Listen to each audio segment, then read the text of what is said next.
Trent Clapperton received the invitation on a Tuesday afternoon, which seemed to him an unnecessarily ordinary day for a thing that would later divide his life into before and after.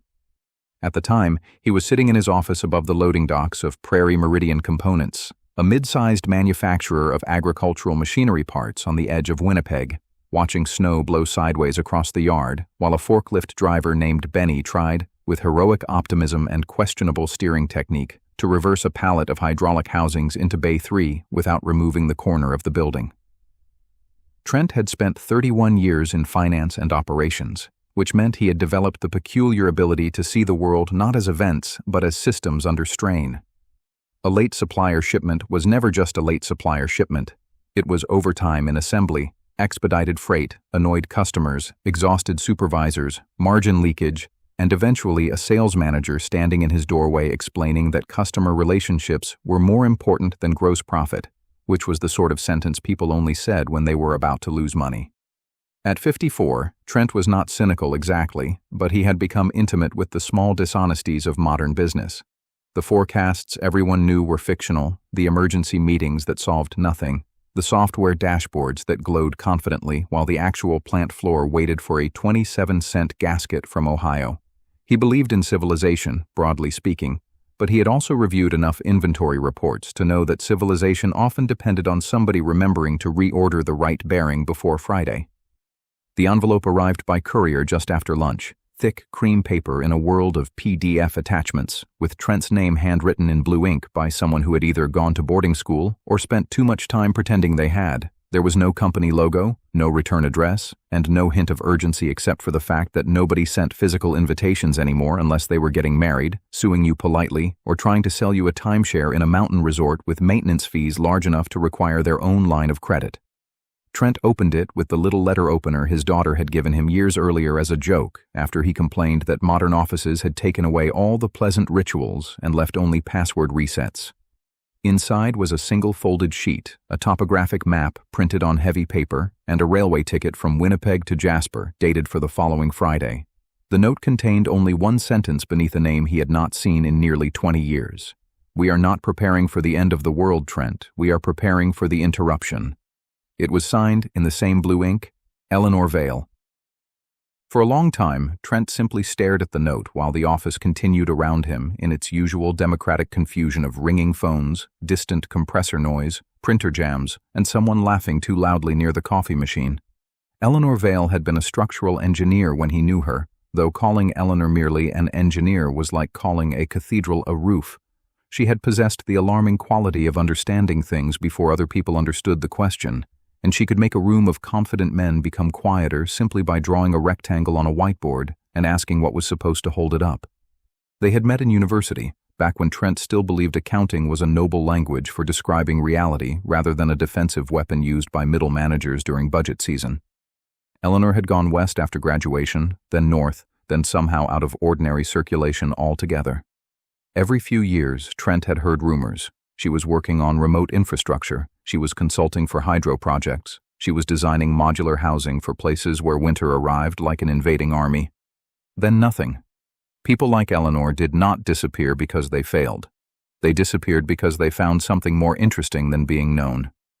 By 5 o'clock, Trent had convinced himself that the invitation was either a prank, a recruitment scheme, or the opening move in one of those elaborate private sector resilience initiatives funded by billionaires who had recently discovered that money did not make them less mortal. By 6:30, after the plant had emptied and the lights in the yard came on blue-white against the snow, he was still sitting at his desk with the map spread beneath his hands. The location marked by a small black circle lay beyond Jasper, past roads that became thinner and less persuasive as they moved into the mountains, in a valley with no town name and no obvious reason to visit unless you were a goat, a surveyor, or a person trying to avoid being found.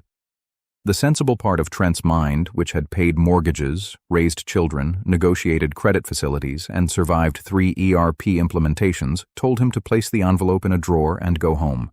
The other part, the older and more dangerous part, remembered Eleanor Vale standing in the university engineering building at midnight, hair tied back with a pencil, telling him that most people mistook convenience for strength. He folded the map carefully, placed it back in the envelope, shut down his computer, and realized with some irritation that he had already decided to go. The train west carried him through the long, flat winter dark of the prairies, where farmyards appeared and vanished like small constellations, and grain elevators stood against the horizon with the solemn posture of old priests. Trent had always liked trains because they made distance feel earned. Airplanes lifted you out of geography and dropped you elsewhere with no sense of consequence, but trains reminded you that the world was joined together by steel, fuel, schedules, weather, maintenance crews, switches, bridges, and the trust of strangers. He sat by the window with a coffee that tasted faintly of cardboard and watched the country unroll past him in frozen layers, thinking about all the invisible dependencies that made even this simple journey possible. Somewhere, a dispatcher understood where they were. Somewhere, crews had inspected track. Somewhere, diesel had been refined, transported, taxed, purchased, pumped, and burned. Somewhere, someone had manufactured the window seal beside his shoulder, and someone else had kept the pension fund solvent enough to maintain the railway's obligations, or at least solvent enough to pretend convincingly. Civilization, Trent thought, was not a monument. It was a relay race conducted in bad weather by people who were usually tired. Eleanor was waiting for him in Jasper beside an old green Land Cruiser with a cracked windshield and tires that suggested she had little patience for paved roads. She was older, of course, as he was, but not diminished. Her hair had gone silver and was cut short now, and her face had acquired the calm, weathered authority of someone who had spent years arguing with mountains and occasionally winning. She greeted him not with nostalgia, but with a practical hug, as if he had arrived slightly late for a shift. "You look like a man who has spent 3 decades asking why the numbers don't match," she said, taking his bag before he could object. "You look like a woman who has spent 3 decades making sure the bridge doesn't fall down," Trent replied, and she smiled in a way that made him suddenly and unexpectedly happy. They drove for nearly 4 hours, first along roads that tourists used, then along roads that logging trucks used, and finally along roads that seemed to exist only because someone stubborn had once believed in them. Eleanor did not explain much at first. She asked about his work, his children, his knees, his blood pressure, his opinion of modern procurement software, and whether he still believed depreciation was a moral failing disguised as an accounting estimate. Trent answered as best he could while the mountains rose around them, immense and blue and indifferent, their slopes furred with black spruce and snow. As the road narrowed, the conversation became quieter, not because they had run out of things to say, but because the place itself seemed to ask for silence. Late in the afternoon, after passing through a gate hidden between 2 stands of pine, they descended into a valley Trent had not seen on any road map, and there, below them, where he expected perhaps a research station or a private lodge, he saw a settlement. It did not look like the end of the world. That was the first thing he noticed. There were no concrete blast doors, no watchtowers, no men in camouflage holding rifles with the theatrical seriousness of people who badly wanted a crisis to justify their hobbies. Instead, the valley held a small working town arranged with a level of intention that made Trent lean forward in his seat.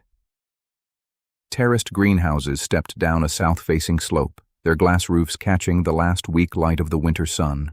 A narrow river ran through the valley, partly frozen at the edges, feeding a low hydro station built from stone, steel, and what looked like stubbornness.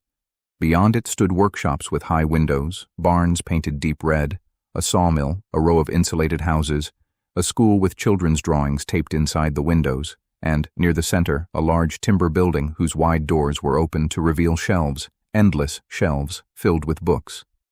Smoke rose from chimneys. A bell rang somewhere. 2 teenagers pushed a cart loaded with split firewood, while an elderly woman in a blue parka directed them with the severity of a conductor leading an orchestra. Near a long greenhouse, 3 people were repairing a pump under a temporary canvas shelter, their tools laid out neatly on a blanket. It was not a bunker. It was a community. Eleanor stopped the vehicle at an overlook and let him stare. She seemed to understand that explanations offered too soon would only cheapen the moment. Trent stepped out into the cold and listened. Beneath the wind, he heard water moving through the hydro intake, the faint whine of a saw, the clank of metal from a shop, a dog barking once and then deciding against further comment, and somewhere, impossibly, someone practicing a trumpet with more enthusiasm than skill. The sound made him laugh before he realized why.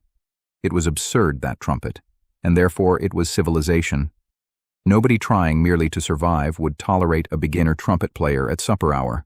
Only people planning to live would make room for that. "We call it Haven Valley officially," Eleanor said. "Unofficially, people call it the Quiet Ark." Trent looked at her. "How many?" 412 permanent residents, another 180 seasonal, rotating through training, research, medical placements, apprenticeships, and what we politely call useful tourism. Useful tourism? People who pay us to learn how bad they are at practical things. That sounds profitable. Not especially, but it is educational for everyone else. They began the descent into the valley, and with every turn in the road, Trent noticed details that unsettled him more than any fortress could have. The settlement had been designed by people who had thought about maintenance. Roof pitches were steep enough for snow load. Buildings were close enough to reduce heat loss and travel time, but not so close that one fire would eat the whole town. Wood piles were covered properly. Paths were graded for drainage. The hydro station had backup lines. The greenhouses had thermal mass walls built from dark stone. Nothing looked luxurious, but nothing looked improvised either. Trent saw a small clinic, a bakery, a textile room through steamed windows, a mechanical shop where a man in coveralls was explaining something to a group of children gathered around a disassembled pump. He saw a notice board covered with schedules, repair requests, music lessons, seed rotation charts, and a handwritten reminder that anyone borrowing the community torquey wrench without signing it out would lose dessert privileges for 1 week. That, more than anything, convinced him Eleanor was telling the truth. In fake utopias, everyone spoke in slogans. In real communities, people argued about tools. They parked outside the large timber building at the center of the settlement. Inside, the air smelled of wood smoke, paper, wool, coffee, and soup. The main hall was part library, part dining room, part civic square, with long tables arranged beneath beams heavy enough to outlast several administrative theories. People looked up as Eleanor entered, not with suspicion, but with recognition, and several greeted Trent by name though he had never met them, which made him feel briefly like a guest at his own surprise audit. Eleanor introduced him to a doctor who had once run emergency medicine in Calgary, a machinist from Sudbury, a seed biologist from Saskatchewan, a former school principal from Halifax, a carpenter from Prince George, a brewer from nowhere in particular, and a woman named Amara Singh who ran logistics with the amused calm of someone who could probably invade a small country using only spreadsheets and polite emails. They did not seem like survivalists. They seemed like the people who kept things working while louder people gave interviews. Supper was served without ceremony. Lentil stew, fresh bread, roasted carrots, pickled beets, butter, apple preserves, and a dark beer brewed on site that Trent privately considered better than several commercial products with larger marketing budgets and worse discipline. He sat between Eleanor and Amara while the room filled with conversation. Nobody asked him whether he believed society was doomed.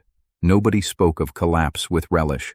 They talked about ordinary things: a bearing failure at the mill, a calf born early, a teenager accepted into an external engineering program, the greenhouse humidity controls, a debate over whether the school choir was ready to perform in public or merely ready to test the community's commitment to compassion. The normality was so complete that Trent began to feel that he, not they, had been living in the strange place. Only after supper did Eleanor take him to the archive room beneath the library. They descended a set of stone stairs into a space that was cool, dry, and larger than he expected. Rows of compact shelving held books, manuals, maps, medical references, engineering drawings, agricultural records, chemistry texts, machine schematics, seed catalogs, legal documents, financial ledgers, and binders labeled with a specificity that made Trent's accountant heart stir despite itself. There were instructions for making soap, paper, glass, insulin, nails, cheese, vaccines, bearings, bricks, ink, and musical instruments. There were oral histories recorded on redundant media. There were printed copies of thousands of technical papers organized not by academic prestige, but by usefulness. There were mechanical calculators, drafting tools, microscopes, hand looms, radios, printing plates, veterinary guides, and a small shelf labeled "Mistakes Worth Remembering." Trent paused there. "Good title," he said. Eleanor nodded. "Most important shelf in the room." At the far end of the archive, she unlocked a cabinet and removed a thick binder. On its cover was printed a title in plain black letters: Continuity Ledger, version 12.4. She handed it to Trent as though it weighed more than paper. Inside were inventories, production capacities, energy budgets, crop yields, maintenance intervals, tool life estimates, skill matrices, medical stock rotations, apprenticeship pipelines, water system redundancies, and economic models showing how the valley could function under different levels of isolation. Trent turned page after page, his professional skepticism giving way to something more complicated. It was not perfect. He could see assumptions that needed testing, constraints that worried him, optimistic labor allocations, medical vulnerabilities, machine dependencies, and the eternal accounting problem of spare parts. But it was serious. More than serious, it was humble. It did not claim that courage would solve logistics or that good intentions would replace inventory discipline. It admitted that people needed calories, heat, antibiotics, stories, replacement belts, winter boots, trained midwives, and someone willing to clean the composting system when idealism had gone to bed. "Why am I here?" he asked at last. Eleanor leaned against the table and folded her arms. "Because we built a place that can grow food, generate power, machine parts, teach children, print books, treat illness, and survive several years without outside supply under controlled conditions. That sounds like a success." "It is," she said. "Technically." Trent looked up. "That is an ominous use of the word, technically. We can make things work. We can fix pumps, grow wheat, repair turbines, teach algebra, deliver babies, preserve seeds, and put on a tolerable spring concert. But our economics are still too fragile. We track inventory well, but not beautifully. We understand production, but not opportunity cost deeply enough. People still think of money as either unnecessary or corrupting, which is charming until two departments both need copper pipe. We need someone who understands that accounting is not just about profit. It is about truth under constraint." Trent laughed softly, though he was not sure it was funny. "You brought me across 3 provinces because your utopia needs a controller?" "No," Eleanor said. "I brought you here because our ark needs a conscience with a calculator." He looked down at the continuity ledger again, at the columns of numbers that represented bread, heat, medicine, time, and trust. He thought of Prairie Meridian components, of Benny and the forklift, of missing gaskets and fictional forecasts, of all the businesses pretending efficiency was the same as resilience. He thought of his daughter, who had once asked him why adults always seemed surprised when systems failed after being neglected for years. He thought of the trumpet player somewhere above them, practicing badly in a warm room because someone had built a place where bad trumpet practice still mattered. That night, in the guest room above the library, Trent lay awake beneath a wool blanket while the valley settled into winter silence around him. Outside his small window, lamps glowed along the paths, and beyond them, the mountains stood black against a sky crowded with stars. He had expected, if he came at all, to find eccentricity, paranoia, or rich people playing pioneer behind expensive gates. Instead, he had found something far more dangerous to his peace of mind: competence joined to hope. It would have been easier to dismiss if they were fanatics. It would have been easier if Eleanor had spoken of doom with shining eyes. But nobody here seemed eager for civilization to fail. They had built the Quiet Ark not because they hated the world, but because they loved it enough to make a backup copy. Just before sleep took him, Trent remembered the sentence from the invitation: "Not the end of the world, the interruption." In his old life, interruptions were late trucks, software outages, snowstorms, supplier bankruptcies, labor shortages, and emails marked urgent by people with no authority over reality. But here, the word felt larger and quieter. It suggested that the future might not arrive as fire or thunder. It might arrive as a series of delays, shortages, breakdowns, and apologies. A medicine unavailable for 6 weeks, a transformer no longer manufactured, a crop failure in one region and a port strike in another, a payment system offline, a fuel shipment missed, a school unable to hire teachers, a hospital waiting for parts, a civilization not destroyed exactly, but paused long enough for everyone to discover what they had forgotten how to do. In the morning, Eleanor would show him the farms, then the powerhouse, then the machine shops, then the clinic, the school, the archive, the bakery, the loom room, the council hall, and the little brewery that seemed, from what Trent had tasted, to be among the valley's strongest arguments for survival. In the morning, he would begin asking impolite questions about labor allocation, depreciation, spare parts, crop yield variance, and whether anyone had considered the emotional cost of assigning value to things people considered sacred. But for now, he closed his eyes and listened to the river moving under ice, steady and patient, carrying power through the dark. When I woke the next morning, the valley was still wrapped in the peculiar blue silence that belongs only to mountain winters before sunrise, when even smoke rising from chimneys seems reluctant to disturb the air. For a few moments I forgot where I was.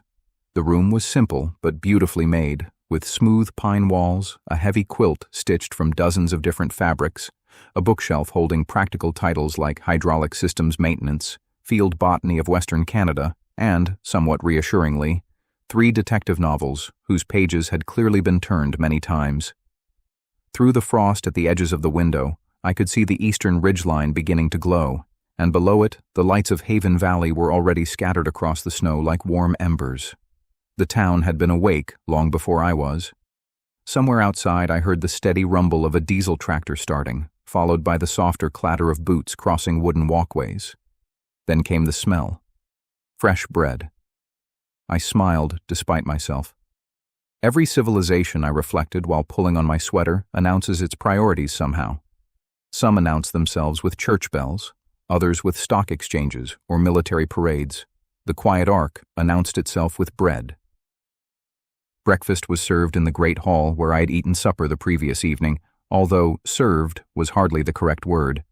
Nearly everyone participated. Teenagers carried trays from the kitchen while retirees poured coffee. Someone tuned a fiddle in the corner.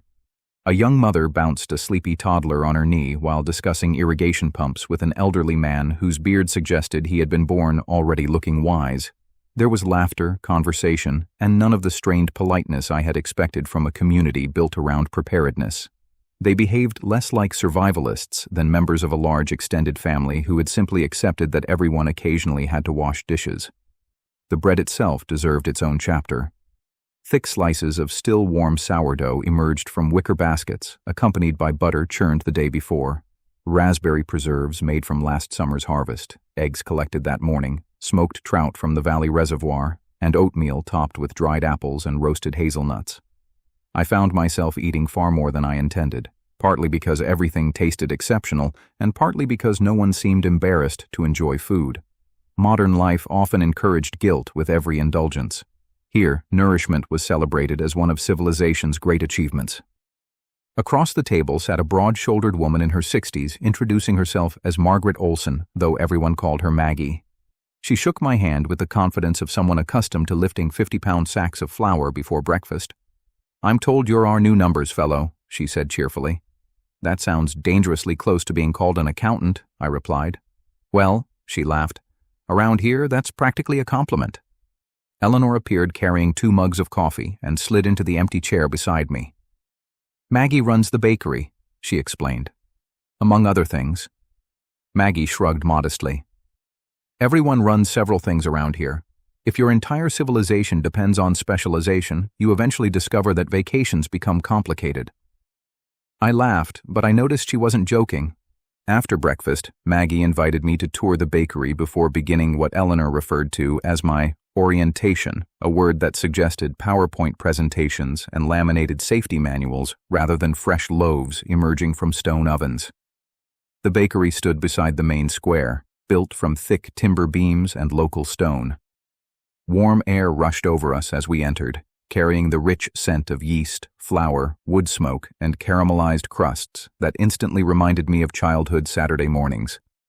Large windows admitted generous sunlight, while rows of polished wooden tables filled the center of the room. 4 brick ovens dominated one wall, each glowing softly beneath arched stonework that had obviously been crafted by someone who intended it to last generations. Workers moved with quiet efficiency, kneading dough, measuring ingredients, loading peels into ovens, rotating loaves, recording temperatures in neat, handwritten logbooks. Nothing felt hurried. Yet nothing stood idle either. The entire operation possessed a rhythm that modern factories often struggled to achieve despite spending millions on automation. I expected industrial mixers, I admitted, as Maggie led me between workstations. She grinned. We have them. She pointed toward 2 gleaming electric mixers tucked against the back wall. They're excellent. They save labor. They also require bearings, circuit boards, belts, motors, electricity, maintenance schedules, replacement parts, and eventually manufacturers who still exist. She rested a hand on one of the large wooden mixing troughs nearby. These don't. Her fingers tapped the worn oak affectionately. The trick isn't rejecting technology. It's refusing to become dependent on only one version of it. That sentence lingered in my mind as we continued through the building. Every process seemed duplicated in some thoughtful way. Electric mills stood beside traditional stone mills. Digital thermometers hung next to old-fashioned oven gauges. Computerized inventory records were backed up by handwritten ledgers stored in waterproof cabinets. Even the recipes existed in 3 forms: digital archives, printed binders, and handwritten notebooks copied every few years by apprentices learning not only baking but penmanship. I had spent decades in businesses obsessed with eliminating redundancy in the name of efficiency. Here, redundancy was considered a feature rather than a flaw. It felt almost wasteful until I remembered how many companies I had watched grind to a halt because one specialized component had failed to arrive on time. Maggie eventually led me into a storeroom where shelves rose almost to the ceiling, each labeled with elegant simplicity: flour, rye, oats, salt, honey, dried yeast cultures, spices, oils, vinegar, seeds, dried fruit. Everything was organized with remarkable discipline. Every container carried dates, quantities, rotation schedules, inspection records, and expected consumption rates. I couldn't resist examining one of the ledgers hanging from a clipboard. The handwriting was immaculate. Daily production, weekly averages, seasonal adjustments, waste percentages, moisture corrections, shelf life calculations. It looked suspiciously like something I would have designed myself. Maggie noticed my expression and smiled knowingly. Eleanor said you'd probably make that face. What face? The one accountants make when they discover someone else has alphabetized reality. I laughed harder than the joke probably deserved because she wasn't wrong. There is a peculiar satisfaction in seeing information treated with respect. Good records are not merely administrative exercises. They are accumulated memory. Every figure represented experience translated into knowledge. A poor wheat harvest 5 years earlier had adjusted planting schedules. A harsh winter had changed fuel allocations. Changes in humidity had influenced flour storage methods. Every mistake remained visible, so it would not need repeating. I thought about the archive Eleanor had shown me the previous evening, particularly the shelf labeled "Mistakes Worth Remembering." Increasingly, I suspected that shelf contained the true philosophy of Haven Valley. We climbed a narrow staircase overlooking the bakery floor where Maggie maintained a small office whose largest feature was not the desk, but an enormous wall chart spanning nearly 8 feet across. Colored strings connected diagrams of farms, grain storage, mills, bakeries, livestock, compost systems, greenhouses, schools, kitchens, and households. At first glance, it resembled one of those conspiracy boards detectives create in crime dramas. Maggie noticed my confusion. "That's bread," she said matter-of-factly. "Bread? The whole system." She walked toward the chart. "This starts with soil health over here. Soil determines grain quality. Grain quality affects milling yields. Milling affects flour storage. Flour storage affects baking schedules. Baking schedules affect labor shifts. Labor shifts affect childcare availability. Childcare affects education. Education affects apprenticeships. Apprenticeships affect future bakers. Future bakers determine whether people eat 20 years from now." She turned toward me with an amused smile. "Everything eventually connects to bread." Standing there, I experienced one of those quiet moments when an idea rearranges itself inside your mind. My career had conditioned me to analyze businesses through departments: purchasing, manufacturing, sales, finance, human resources, separate boxes connected by organizational charts. Maggie saw no departments. She saw relationships. Bread wasn't a product. It was a living network linking agriculture, engineering, education, logistics, energy, sanitation, transportation, family life, economics, and culture into one continuous system. Suddenly, I understood why Eleanor had invited me. Accounting itself wasn't about money. It was about relationships. Money merely happened to be one language for describing them. Before leaving, Maggie handed me a still warm loaf wrapped in linen. "Take this with you today," she said. "Why?" I asked. She winked. "Because people think better after they've broken bread together. We've tested the theory extensively." Outside, Eleanor waited beside a narrow path leading toward the terraced greenhouses climbing the southern slope above the valley. Snow crunched beneath our boots as we began walking. Farmers were already working among the glass structures despite the freezing air. Thin plumes of steam drifted from vents while sunlight reflected brilliantly from hundreds of window panes. "Food first," Eleanor said. "Everything else depends on it," I nodded, still holding Maggie's warm loaf beneath my arm.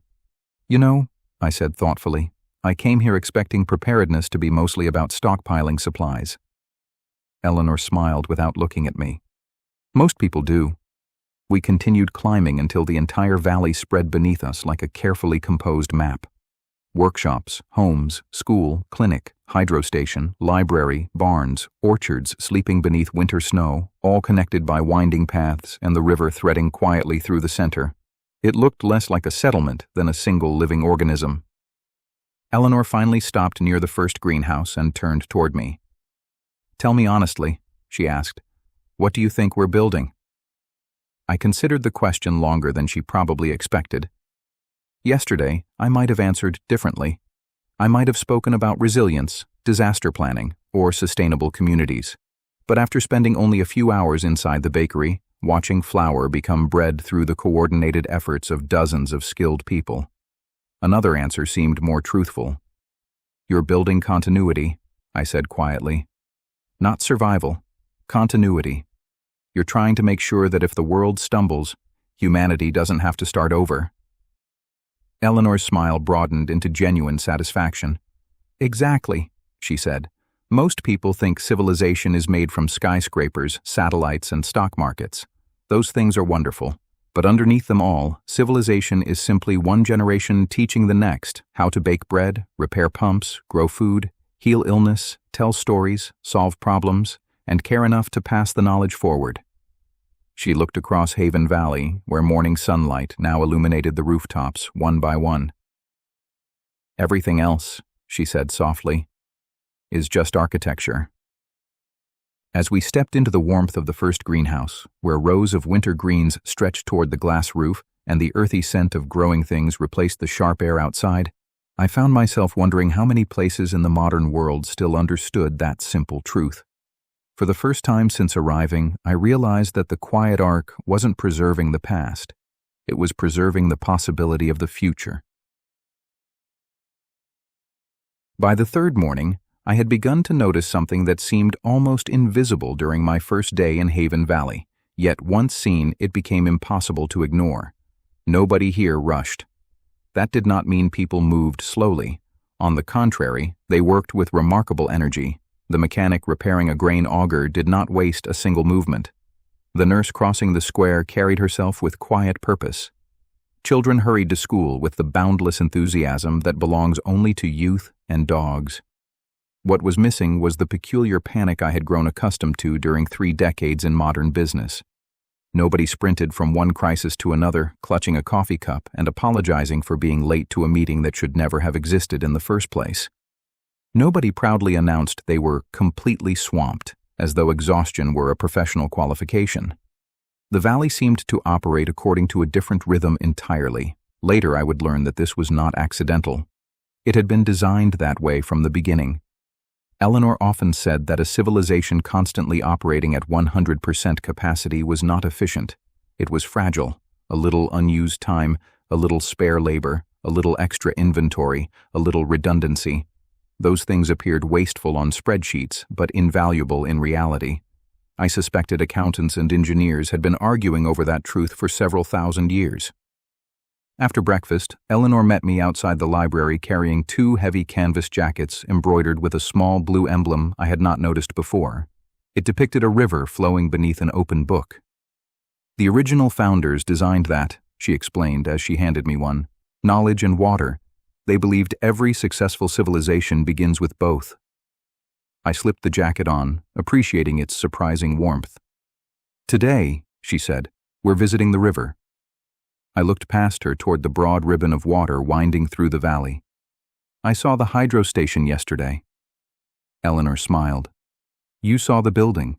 Today you're going to meet the system." We followed a trail downstream where the river narrowed into a rocky channel before disappearing between two granite cliffs. The sound reached us long before the water itself. At first it was merely a distant murmur beneath the wind, but gradually it became a deep, steady voice filling the valley with a kind of patient confidence. I had visited hydroelectric facilities before as part of various manufacturing audits, but they had always been enormous places, concrete monuments humming with transformers and switch yards, engineered to power entire cities. What emerged around the bend surprised me. Haven Valley's hydro station looked almost modest. Stone retaining walls blended naturally into the landscape. Timber walkways crossed carefully engineered spill channels. The powerhouse itself resembled an oversized mountain lodge more than an industrial facility. Only the thick steel penstock descending toward the turbine hall hinted at the amount of energy flowing quietly beneath our feet. A tall man in grease-stained coveralls emerged from the building, wiping his hands on a rag that had long ago surrendered any hope of becoming clean again.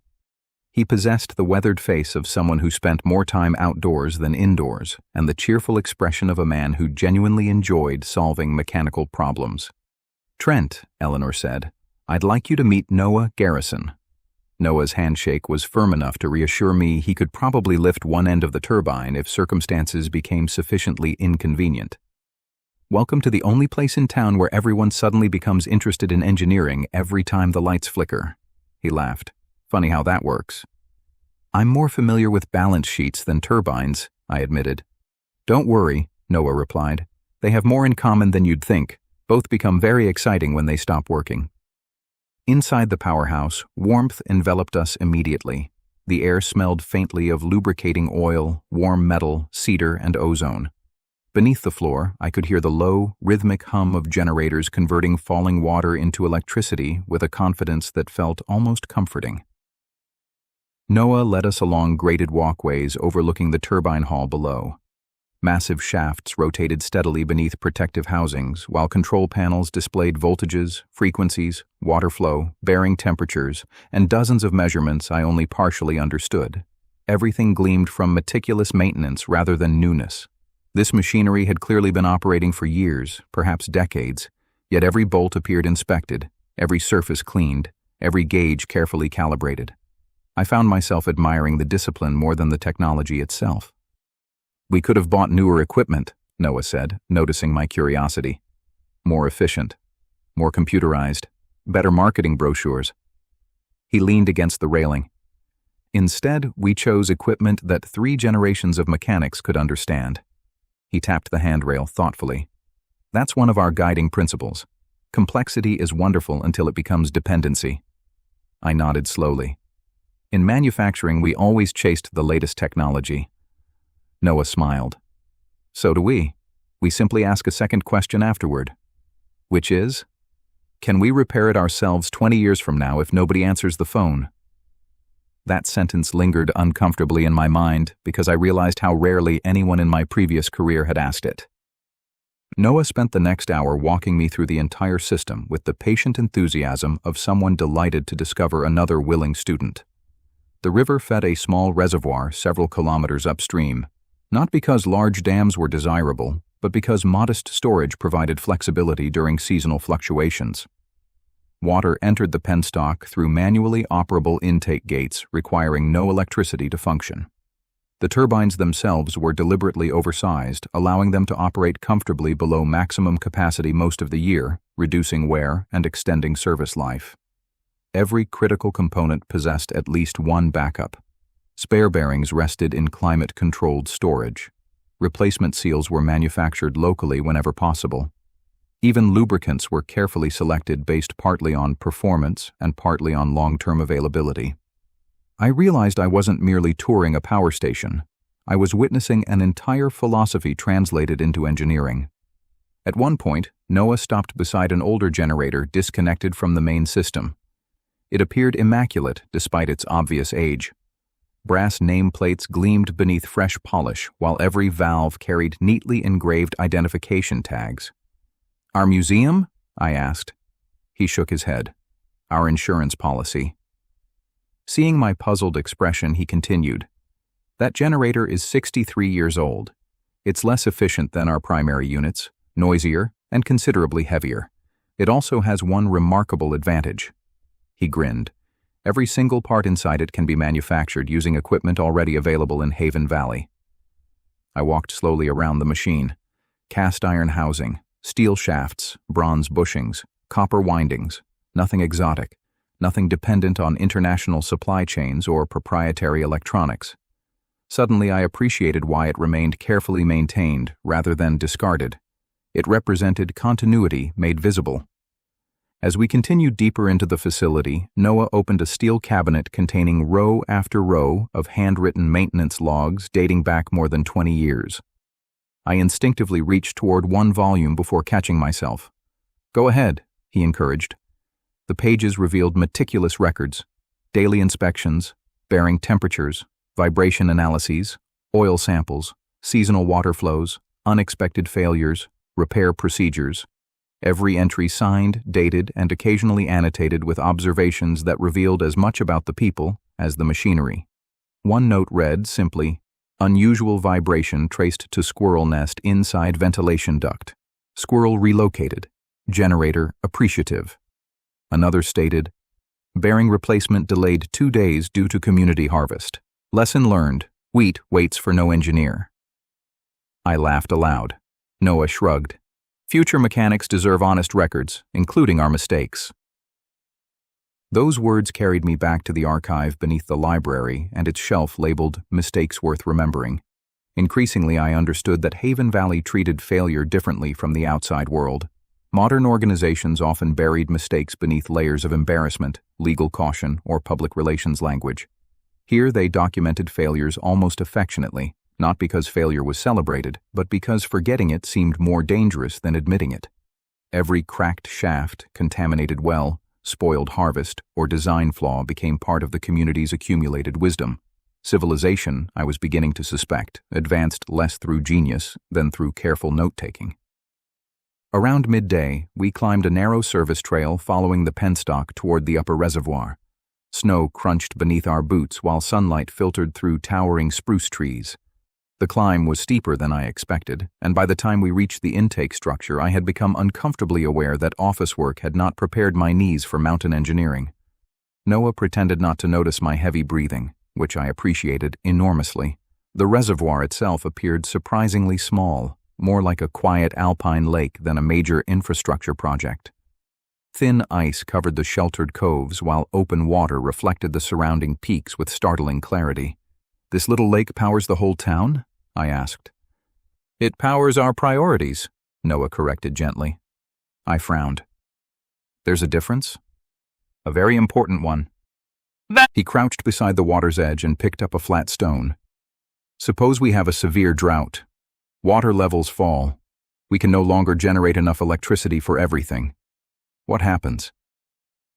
"I imagine people complain."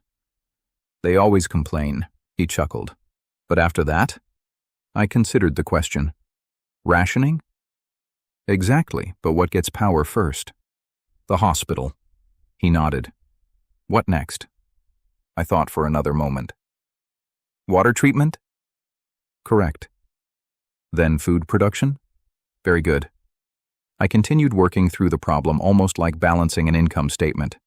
Communications, heating, machine shops, schools, homes, entertainment. Noah smiled broadly. "See? Engineers and accountants really do speak the same language. We simply use different units." He tossed the stone across the water where it skipped 6 times before disappearing beneath the surface. Most people think resilience means having more resources. Sometimes it simply means knowing your priorities before the emergency begins. We ate lunch sitting on sun-warmed rocks overlooking the valley while sharing Maggie's bread, smoked cheese, apples from the previous autumn's harvest, and hot tea poured from a large thermos Eleanor had somehow remembered to pack. Looking down from that height, Haven Valley appeared almost impossibly peaceful. Thin columns of smoke drifted upward from chimneys. Children crossed the schoolyard in colorful winter coats. Tiny figures worked among the greenhouses. The hydro station blended so naturally into the landscape that from above it seemed less constructed than grown. "It almost feels too peaceful," I admitted quietly. Eleanor looked at me thoughtfully. "Does that bother you?" "A little." "Why?" I searched for the right words. "Because my entire career taught me that if something looks this calm, somebody is hiding a crisis." She laughed warmly. "That's because most organizations postpone maintenance until the crisis arrives." Noah nodded in agreement. "We schedule ours before lunch." For a while, we simply watched the valley below. Finally, Eleanor spoke again. "People often misunderstand why this place exists. They assume we're predicting disaster." "Aren't you?" She shook her head. "No." "No? We're predicting reality." I waited. "Civilizations aren't usually destroyed in a single dramatic event," she continued. "They're interrupted. Supply chains become unreliable. Infrastructure ages. Skills disappear faster than they're replaced. Institutions become complicated enough that no one fully understands them anymore. Eventually, people discover they can still buy things, but no longer know how to make them." I found myself thinking about manufacturing back in Winnipeg. How many machinists had retired without apprentices? How many experienced maintenance technicians had quietly disappeared from payroll while software subscriptions multiplied? How many companies now possessed impressive data analytics but struggled to repair their own equipment without outside contractors? "It already happens," I said softly. "It always has," Eleanor replied. The walk back to town followed the river downstream. Along the way, we passed several teenagers working under the supervision of an elderly electrician replacing sections of buried conduit. Rather than simply completing the repair himself, the instructor repeatedly asked questions before allowing anyone to touch a tool. Why this cable? Why this depth? Why this insulation? One teenager answered incorrectly, prompting gentle discussion rather than criticism. Eventually, the group reached the correct conclusion together. I watched them for several minutes. "They're slower this way," I observed. "They're faster in 20 years, Eleanor answered. That single sentence struck me harder than almost anything I had heard since arriving. They are faster in 20 years, so much of modern business optimized for next quarter, next month, sometimes next week.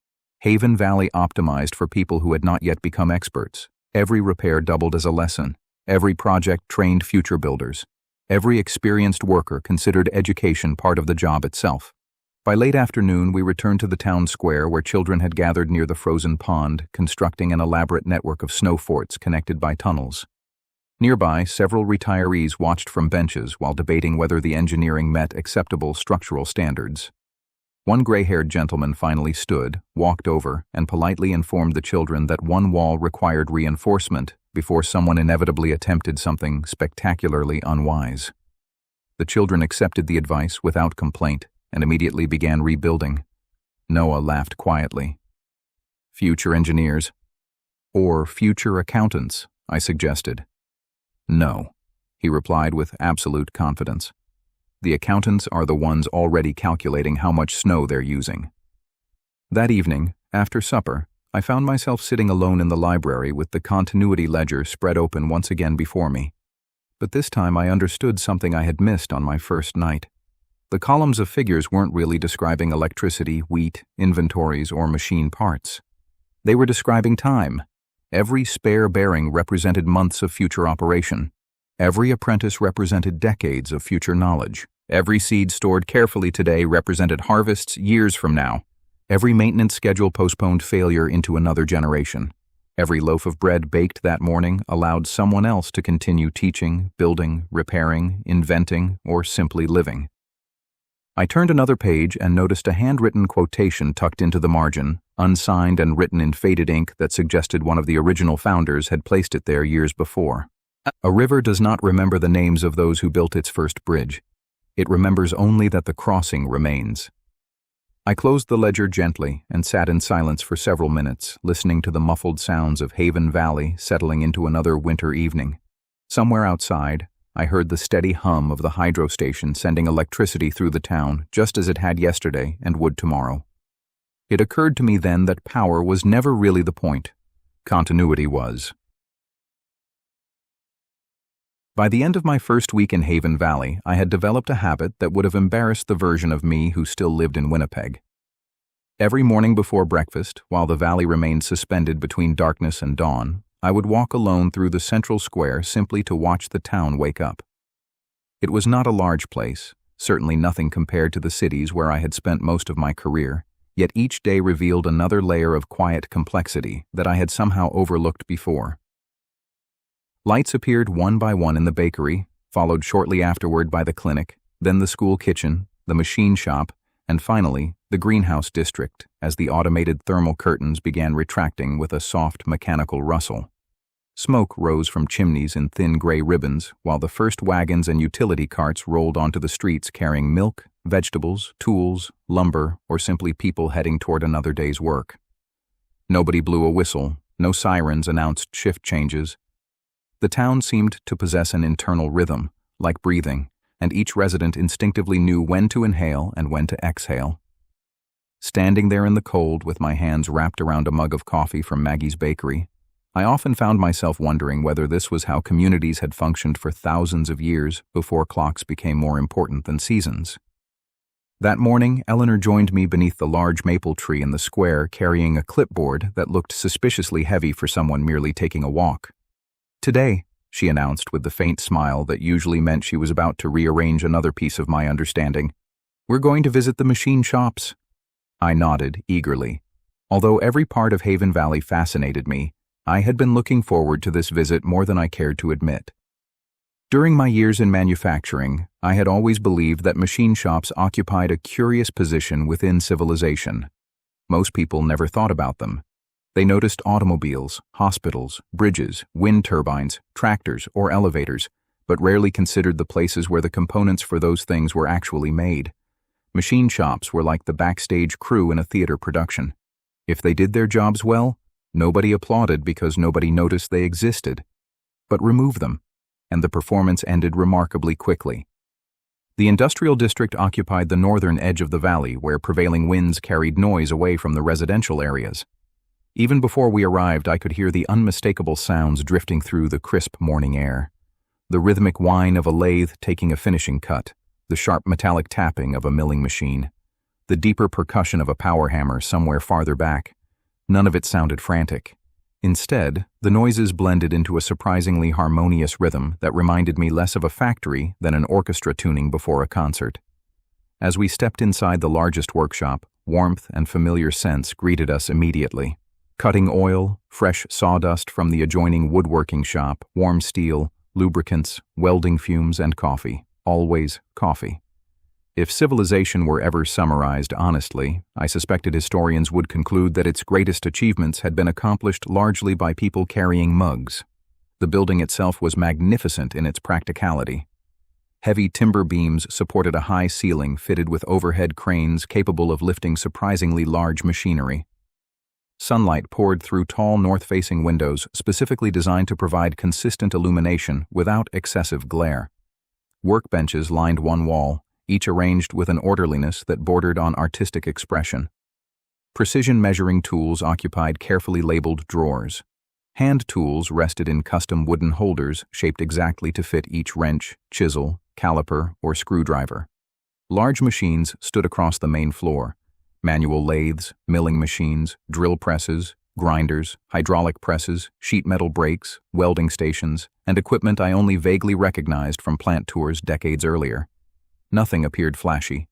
Most of the machines looked 20 or 30 years old, some even older, yet every painted surface gleamed, every lead screw carried fresh lubricant, and every machine emitted the contented sound of equipment maintained by people who respected it. A broad-shouldered man wearing safety glasses looked up from a milling machine as we approached. Gray streaked his beard, though his eyes possessed the bright curiosity of someone who still found mechanical puzzles genuinely entertaining. "Trent," Eleanor said. "Meet Daniel Mercer." Daniel extended a firm handshake whose calluses suggested he solved more problems with his hands than with committee meetings. "I've been warned about accountants," he said gravely. They count everything. Only the important things, I replied. He nodded approvingly. Good answer. Around here we count time, steel, people, and occasionally bolts. Mostly because losing bolts becomes surprisingly expensive. Daniel wasted little time with introductions. Instead, he handed me a pair of safety glasses and motioned toward an elderly machinist carefully turning a steel shaft on a manual lathe. "Watch George," he whispered. "Don't interrupt." We stood quietly while the older man advanced the cutting tool with movements so smooth they seemed almost effortless. Fine curls of bright steel spiraled away from the workpiece before falling neatly into the chip tray below. Every few moments, George paused, measured the diameter with a micrometer, adjusted the tool by an amount too small for me to detect, and continued. After nearly 15 minutes, he switched off the machine, examined the finished shaft beneath the light, smiled almost imperceptibly, and finally noticed we had been standing behind him all along.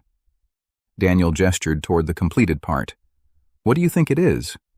I examined it carefully. "A drive shaft?" George chuckled. "It was." I looked up. "It was?" "It failed yesterday." He handed me the original component, fractured cleanly near one bearing surface. The crack revealed years of microscopic fatigue hidden beneath the polished exterior. "So you made another?" George shook his head gently. "No." Seeing my confusion, he continued, "I made the next one."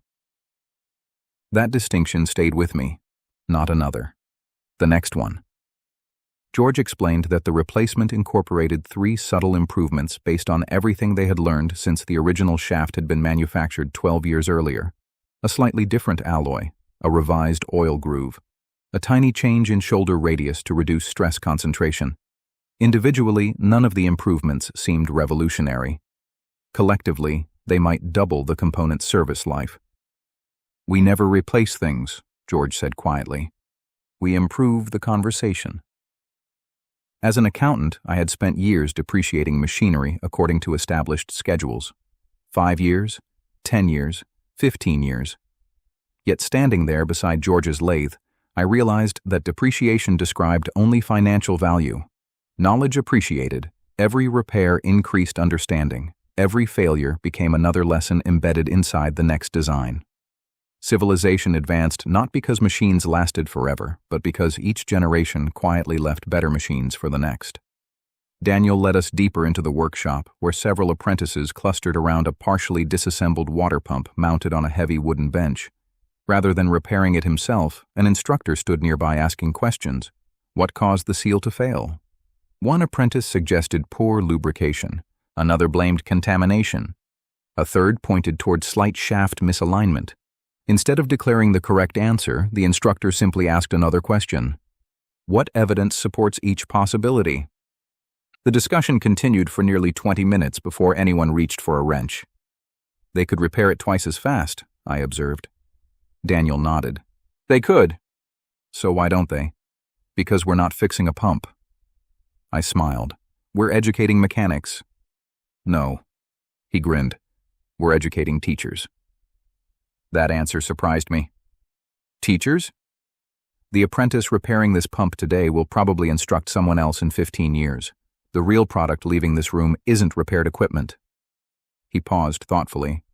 It's competent people. Once again, I found myself silently revising assumptions accumulated over an entire career. Every business I had ever worked with measured productivity through units produced, hours billed, revenue generated, or costs reduced. Haven Valley measured productivity partly through knowledge transferred. Every experienced craftsperson seemed to regard mentoring not as an interruption, but as an essential part of their daily work. It undoubtedly reduced short-term efficiency. Yet the long-term return on investment appeared extraordinary. Daniel eventually stopped before a massive steel cabinet extending nearly the entire length of one wall. Opening the heavy doors revealed thousands of carefully labeled compartments containing bearings, gears, fasteners, springs, electrical connectors, seals, bushings, belts, pulleys, hydraulic fittings, and components whose purposes escaped me entirely. "Our inventory?" I asked. "Our memory," Daniel corrected. He removed an ordinary-looking brass bushing from one drawer. "This fits 6 different machines." Another drawer contained nearly identical bushings. These fit 12. He smiled. Standardization. I laughed. Now you're speaking my language. He nodded enthusiastically. Exactly. Every unnecessary variation increases complexity. Complexity increases inventory. Inventory requires storage. Storage requires buildings. Buildings require maintenance. Maintenance requires labor. He returned the bushing carefully. Simplicity compounds. That sentence struck me with almost mathematical elegance. Simplicity compounds. Compound interest had always fascinated me because small improvements accumulated into astonishing results over time. Daniel described engineering the same way. Every simplified design reduced future maintenance. Every standardized component decreased inventory. Every interchangeable part multiplied resilience. None of the individual savings seemed dramatic. Together, they transformed the economics of an entire community. Late that morning, we crossed into the adjoining woodworking shop, where the atmosphere shifted immediately from steel to timber. The scent alone could have convinced someone they had entered another world. Fresh cedar, pine, maple, walnut, linseed oil, beeswax, and shavings covered the floor beneath rows of hand planes, chisels, cabinet saws, carving benches, and drying racks filled with lumber harvested from the surrounding forests. Here, too, old and new technologies lived comfortably together. Computer-guided equipment occupied one corner, while hand tools crafted a century earlier remained in daily use nearby. A woman named Sophia guided us through rows of partially completed furniture, window frames, musical instruments, and cabinetry. She explained that the woodworking shop built everything from dining tables to wheelbarrows, violins to beehives, school desks to coffins. Coffins? I asked quietly. She nodded without hesitation. Every civilization eventually needs them. Her answer carried neither sadness nor discomfort, simply acceptance. Later, as we watched an apprentice carefully fitting wooden joints without a single nail or screw, Sophia added something that lingered with me for the rest of the afternoon. We don't avoid talking about death here. Why not? Because pretending people won't die eventually encourages them to build things that won't last. I considered that while watching the young apprentice patiently shave tiny curls from a tenon until it fit perfectly inside its matching mortise. How many modern products were designed assuming replacement rather than longevity? How many buildings? How many institutions? How many careers? Perhaps the Quiet Ark differed not because its residents expected catastrophe, but because they expected continuity. They assumed future generations deserved equipment worth repairing rather than discarding. Just before lunch, Daniel invited me into a small conference room overlooking the workshop floor. The room contained no polished executive furniture, only a large wooden table scarred by decades of use, several comfortable chairs, a whiteboard, and shelves overflowing with engineering manuals. Spread across the table lay detailed production schedules, inventory reports, maintenance forecasts, apprenticeship rotations, and budget summaries. I thought you'd enjoy these, he said. Enjoy was an understatement. Within minutes, I recognized familiar accounting structures hidden beneath unfamiliar terminology: labor allocation, capacity planning, preventive maintenance budgets, inventory carrying costs, equipment depreciation, although Haven Valley calculated depreciation based not merely on age but also repairability, local manufacturability, and strategic importance. This is brilliant, I murmured. Daniel smiled modestly. It isn't finished. No system ever is. Exactly. He leaned forward. Which is why Eleanor invited you. I looked up from the spreadsheets. I thought she wanted help balancing the books. Daniel laughed warmly. The books balance. He tapped the papers gently. We need someone who understands the difference between efficiency and resilience. For several moments, neither of us spoke. Outside the conference room window, apprentices continued learning beside experienced machinists. Sparks drifted lazily from a welding booth. Overhead, cranes moved steel beams with deliberate precision. Somewhere, someone laughed loudly enough to interrupt the steady music of machinery. Finally, I understood. The Quiet Ark wasn't trying to preserve machines, or buildings, or even knowledge. It was preserving competence. Machines eventually wore out, buildings aged, books deteriorated, But a skilled person who patiently taught another skilled person could extend civilization almost indefinitely. That evening, while writing notes in the small journal I had begun carrying since arriving in Haven Valley, I found myself summarizing the day in a single sentence. The true factory of civilization is not the machine shop, it is the apprenticeship. I closed the journal, looked out toward the warmly lit workshops across the snowy valley, and realized something that would have sounded absurd only a week earlier. For the first time in decades, I wasn't thinking about retirement. I was thinking about what kind of knowledge was still worth spending the rest of my life helping to preserve. By the beginning of my second week in Haven Valley, I had reached the uncomfortable conclusion that nearly every assumption I had carried with me from the outside world was being quietly dismantled, not through lectures or ideological debates, but simply by watching competent people go about ordinary work. Nobody here claimed to possess secret knowledge. Nobody insisted they had discovered the perfect society. In fact, the residents seemed remarkably suspicious of anyone claiming perfection. Whenever I complimented a system, someone immediately pointed out its weaknesses. If I admired the greenhouses, the growers explained the risks posed by fungal disease and pollinator shortages. If I praised the hydro station, Noah would remind me that one poorly timed landslide could still damage the intake. When I congratulated Maggie on the bakery's astonishing organization, she laughed and confessed that she had spent nearly 15 years getting flour storage wrong before finally understanding that mice, moisture, and human optimism formed a particularly dangerous combination. It slowly dawned on me that humility was not merely a personality trait in Haven Valley. It was part of the engineering. Every system had been designed by people who assumed they would eventually be proven wrong about something. Instead of treating that possibility as failure, they prepared for it in advance. That morning, Eleanor met me outside the library carrying 2 notebooks. One she handed to me without explanation, the other she tucked beneath her arm. "You'll want to take notes today," she said. "I've been taking notes every day. Today you'll discover why."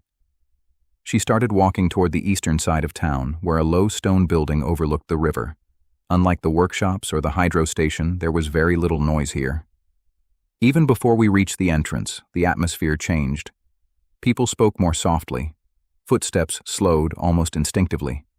Flower boxes sat beneath the windows despite the winter, protected by insulated glass enclosures that allowed small herbs to continue growing through the cold months. The building itself was neither large nor impressive, yet it radiated an unmistakable sense of calm. A carved wooden sign above the entrance read simply, "Community Clinic." I had expected something closer to a well-equipped rural medical center, and in many respects, that expectation proved correct. Examination rooms lined one corridor, while treatment areas, a modest laboratory, diagnostic equipment, and a surprisingly modern surgical suite occupied another. Solar tubes filled the interior with natural light, reducing the sterile feeling common to so many hospitals.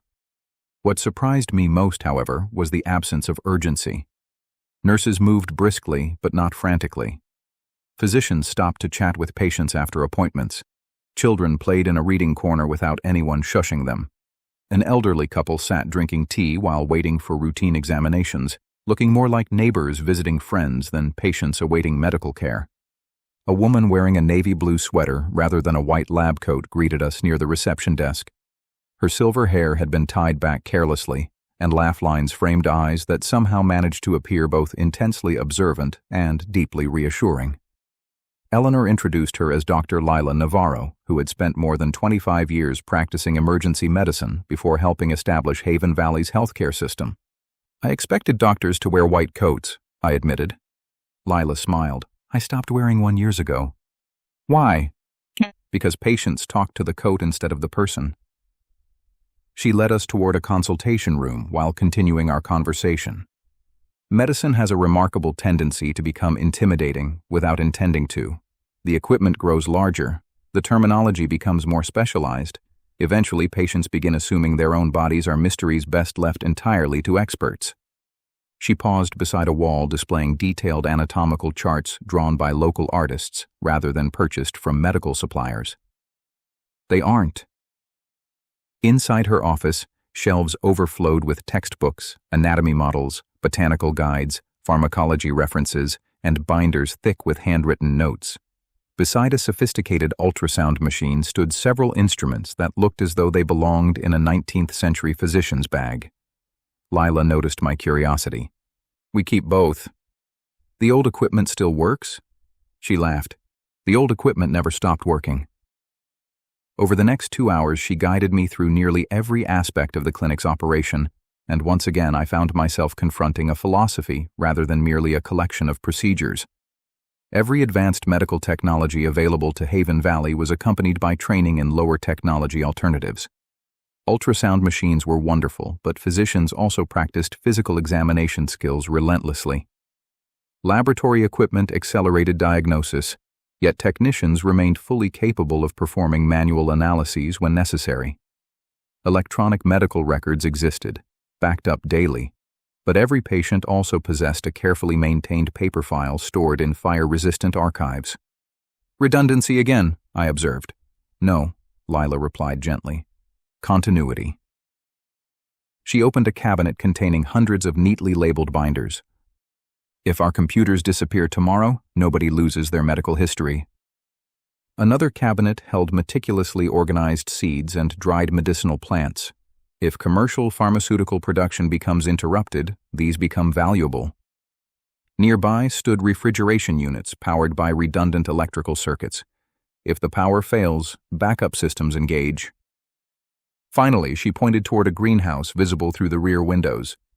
"And if every backup eventually fails?" I followed her gaze. "We begin growing what we can." There was nothing romantic about the conversation. Nobody suggested herbs could replace antibiotics or that traditional medicine somehow eliminated the need for modern science. Quite the opposite. Haven Valley embraced evidence with remarkable enthusiasm, but it also acknowledged something I had rarely heard discussed in modern healthcare planning: the difference between optimal medicine and available medicine. Their goal was not perfection under ideal conditions, it was competence under changing ones. As we continued our tour, Lila introduced me to nurses, pharmacists, laboratory technicians, physiotherapists, and apprentices rotating through various departments. Once again, education seemed inseparable from daily work. Every experienced professional taught constantly, often without interrupting whatever task they happened to be performing. During one examination, a physician quietly explained diagnostic reasoning to 2 students while simultaneously reassuring an anxious patient. In another room, an experienced nurse demonstrated proper wound care techniques while discussing the history of sanitation and public health. I found myself asking Lila a question that had been growing in my mind since arriving. "How many doctors live here?" 6. "And that's enough?" She tilted her head thoughtfully. "No." I waited. "It never will be." Seeing my puzzled expression, she continued, "The question isn't whether we have enough doctors. What is the question? How healthy can we help people remain before they need one?" That answer echoed through my thoughts long after we left the examination room. Modern medicine often focused, understandably, on treating illness. Haven Valley invested extraordinary effort preventing it in the first place. Nutrition, exercise, clean water, vaccination, mental health, social connection, good housing, fresh air, safe workplaces, education. Nearly every system I had already visited contributed indirectly to healthcare. Maggie's bakery wasn't simply producing bread, it was reducing malnutrition. Noah's hydro station wasn't merely generating electricity, it kept vaccines refrigerated and water treatment operational. Daniel's machine shop manufactured replacement parts for medical equipment. The school taught children hygiene alongside mathematics. Even the community orchestra, Eleanor later explained, had measurable effects on emotional well-being. Health, I realized, wasn't something produced inside the clinic. The clinic merely protected what the rest of the town had already been building. Near midday, we crossed back through the square toward the library, although calling it a library now seemed increasingly inadequate. The timber building served simultaneously as archive, research center, public meeting hall, classroom, printing workshop, museum, and community living room. During my previous visits, I had admired its shelves and collections. Today, Eleanor intended to show me something different. "The books aren't the important part," she said as we entered. I looked around. I was fairly certain they were. "They're only the visible part." We climbed a narrow staircase into an upper gallery where several people sat around large tables copying handwritten manuscripts with extraordinary care. I stopped. They're copying books. They always are. Why? One elderly woman looked up from her work and smiled warmly. Paper ages. Another continued the sentence without looking away from her page. So does ink, a younger man added from the next table. And eventually printers break. Eleanor watched my expression with obvious amusement. We don't preserve information by storing it. She gestured around the room. We preserve it by using it. I wandered slowly between the tables. Some volunteers copied engineering diagrams, others transcribed agricultural manuals, music scores, historical journals, language dictionaries, medical references, or children's stories. Every completed volume received careful inspection before joining the archive. One shelf particularly captured my attention. Instead of technical manuals, it contained novels, poetry, plays, collections of jokes, fairy tales, travel writing, biographies. Interesting priorities, I remarked. Eleanor smiled knowingly. Do you know what survives longest after civilization's collapse? I considered the question. Religious texts? Sometimes. She ran her fingers gently along the shelf. Stories. Why? Because people remember them. That simple observation lingered with me. Technical knowledge explained how civilization functioned. Stories explained why it mattered. Without stories, engineering became maintenance. Without engineering, stories became nostalgia. Perhaps civilization required both equally. Later that afternoon, Eleanor unlocked a door I had never previously noticed beneath the main archive. A narrow staircase descended into a climate-controlled vault extending far beneath the building. Rows of compact shelving disappeared into the distance. Maps, blueprints, photographs, audio recordings, films, letters, diaries, financial records, council minutes, weather observations, population studies, crop yields. Every imaginable fragment of community life carefully catalogued. At the center stood an enormous circular table supporting what appeared to be an intricate family tree. Only it wasn't families, it was teachers. Colored lines connected generations of instructors across dozens of disciplines. Master carpenter to apprentice, apprentice to instructor, instructor to future apprentice.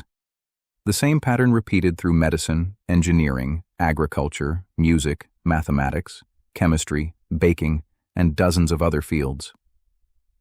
What am I looking at? I asked quietly. Our continuity map. I leaned closer. It's everyone. Almost. She pointed toward several empty spaces waiting patiently near the outer edge. And eventually you. I looked at her. I'm an accountant. She nodded. Exactly. I laughed. Nobody builds monuments to accountants. Eleanor smiled. No. She rested one hand lightly on the edge of the table. But civilizations quietly disappear without them. For a long moment, neither of us spoke. I thought about inventories, budgets, forecasts, maintenance reserves, crop allocations, apprenticeship funding, the bakery, the clinic, the hydro station, the machine shop. Every system depended on honest accounting, not because money itself mattered, but because limited resources demanded truthful decisions. Suddenly, accounting seemed less like bookkeeping and more like cartography. Its purpose wasn't measuring wealth. Its purpose was helping communities navigate reality. As evening approached, the library gradually filled with residents arriving for what Eleanor described simply as Thursday. Apparently every Thursday evening, the community gathered for shared learning. No compulsory attendance, no examinations, no certificates. Anyone could teach. Anyone could attend. That night, one workshop covered blacksmithing fundamentals.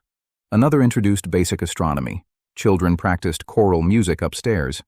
A retired geologist discussed local rock formations. Several teenagers debated constitutional history. In one corner, Maggie demonstrated sourdough fermentation to a group of fascinated newcomers while quietly insisting that yeast possessed a personality no scientist had yet adequately explained. The building buzzed with conversation, questions, laughter, curiosity. Nobody seemed especially concerned about becoming experts. They simply enjoyed becoming slightly less ignorant than yesterday. Walking back toward my room later that evening beneath a sky crowded with winter stars, I realized something profound had shifted inside me. The Quiet Ark wasn't preparing for civilization to end. It was practicing civilization every single day: the farms, the workshops, the clinic, the school, the library, the music, the accounting, the teaching. None of them were contingency plans waiting for disaster. They were daily habits strengthening the community long before any interruption ever arrived. As I reached the library steps, I glanced back across the softly illuminated valley. Warm light spilled from workshop windows. Somewhere a violin drifted gently through the cold night air. The hydro station continued its steady conversation with the river. A child laughed somewhere in the darkness. And it occurred to me that perhaps humanity had misunderstood resilience all along. Resilience was not the ability to survive extraordinary times. It was the willingness to live ordinary days so well that extraordinary times found you already prepared. By the time my third week began in Haven Valley, I had stopped feeling like a visitor and started noticing the subtle responsibilities that came with belonging, even temporarily, to a functioning community. Maggie no longer asked whether I wanted another loaf of bread. She simply handed me one if she thought I looked like I had skipped lunch. Noah occasionally waved me into the hydro station to help move equipment, not because my contribution materially improved the work, but because carrying heavy objects while discussing turbine bearings had somehow become part of my education. Daniel had discovered that I possessed almost no practical machining ability whatsoever, a fact he found endlessly amusing, though he also insisted that every accountant should know how difficult it actually was to manufacture the parts they casually assigned standard costs to in spreadsheets. Even the children had accepted me, though mostly because they found it entertaining that I could explain compound interest, yet remained spectacularly incompetent at identifying bird calls. Somewhere along the way, the valley had quietly adopted me, and I found that far more disarming than any formal welcome could have been. One crisp Monday morning, Eleanor appeared outside the library carrying neither maps nor notebooks, but a thick ledger bound in dark green leather. She held it with both hands as though it deserved a certain amount of ceremony, although not enough to become theatrical. "Today," she said, "you're finally going to see why I invited you." I looked at the ledger and smiled. "After everything I've seen so far, I assumed you wanted another amateur baker." She laughed. "Absolutely not. Maggie would resign immediately." She handed me the volume. Embossed across its cover were 4 simple words: Community Resource Ledger. It weighed far more than its size suggested. "I've been wondering when we'd discuss money," I admitted as we walked toward a modest stone building adjoining the council hall. "We're not discussing money." I looked at the ledger. "It certainly looks like accounting." "It is. What's the difference?" Eleanor glanced toward me with the expression she often wore immediately before asking questions that permanently rearranged my thinking. "Money," she said, "is only one way of measuring value." Inside the building, I discovered what might have been my favorite room in the entire valley. It was neither grand nor architecturally impressive. Sunlight entered through tall windows overlooking the square. Shelves carried binders instead of books. Large tables supported maps, production schedules, inventory reports, weather forecasts, demographic charts, maintenance plans, and what appeared to be enough sharpened pencils to withstand several centuries of vigorous budgeting. 3 people worked quietly at separate desks while another adjusted colored markers on an enormous planning board that covered one wall. No expensive artwork, no executive offices, no motivational slogans, just information, clear, organized, current information. I felt unexpectedly at home. "This," Eleanor said, "is the resource office." I ran my hand across the ledger. "So, the finance department?" She smiled. "Not exactly." A man in his early 60s rose from one of the desks and walked toward us with a cup of tea balanced precariously atop several folders. His neatly trimmed gray beard and permanently thoughtful expression reminded me of professors I had admired in university. Eleanor introduced him as Samuel Rhodes. "Our economist." Samuel immediately shook his head. No, I'm our observer." He pointed toward the windows overlooking the valley.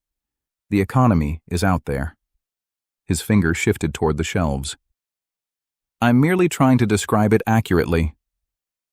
That answer alone convinced me I was going to enjoy the day. Samuel invited us to a large oak table where several ledgers lay open beside modern laptops displaying detailed spreadsheets.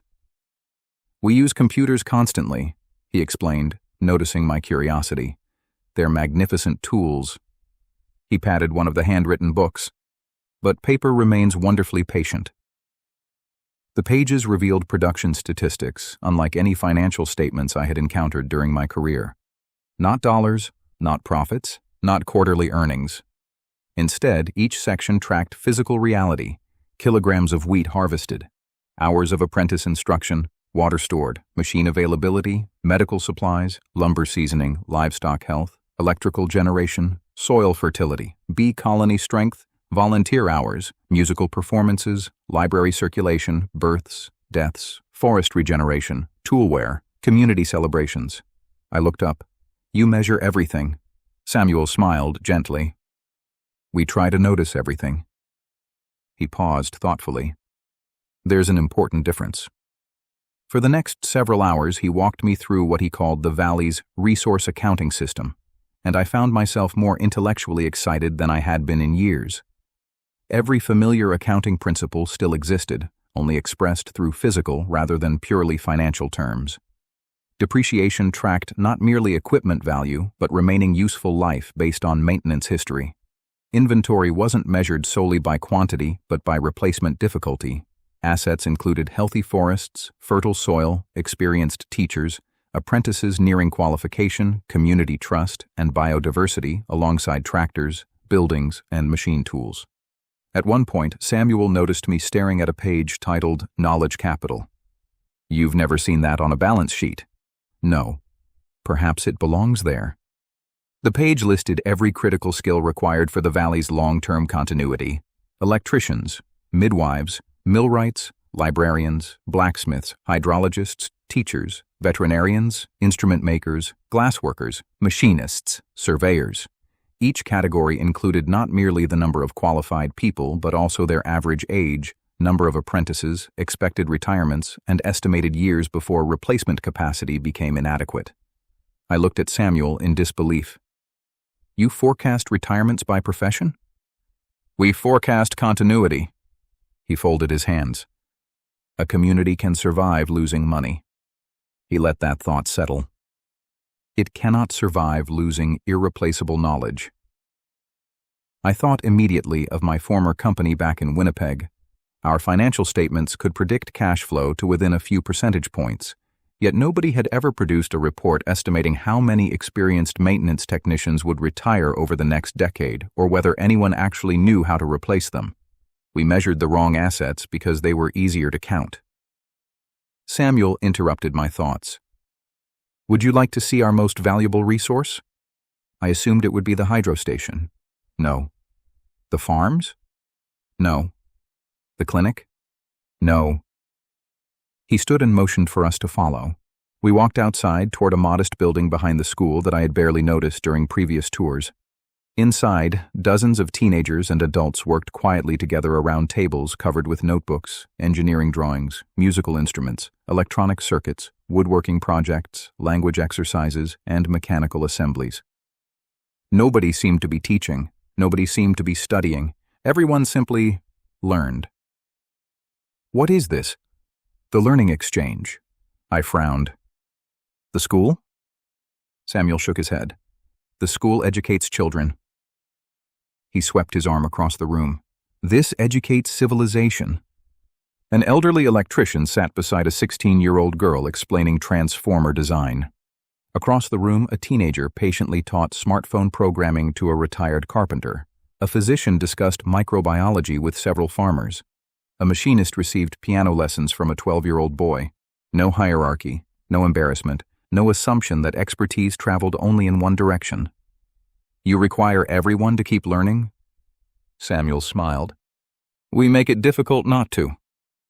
I watched for several minutes as knowledge flowed through the room almost visibly. It resembled an ecosystem more than an institution. Every person both taught and learned. No one remained solely a student.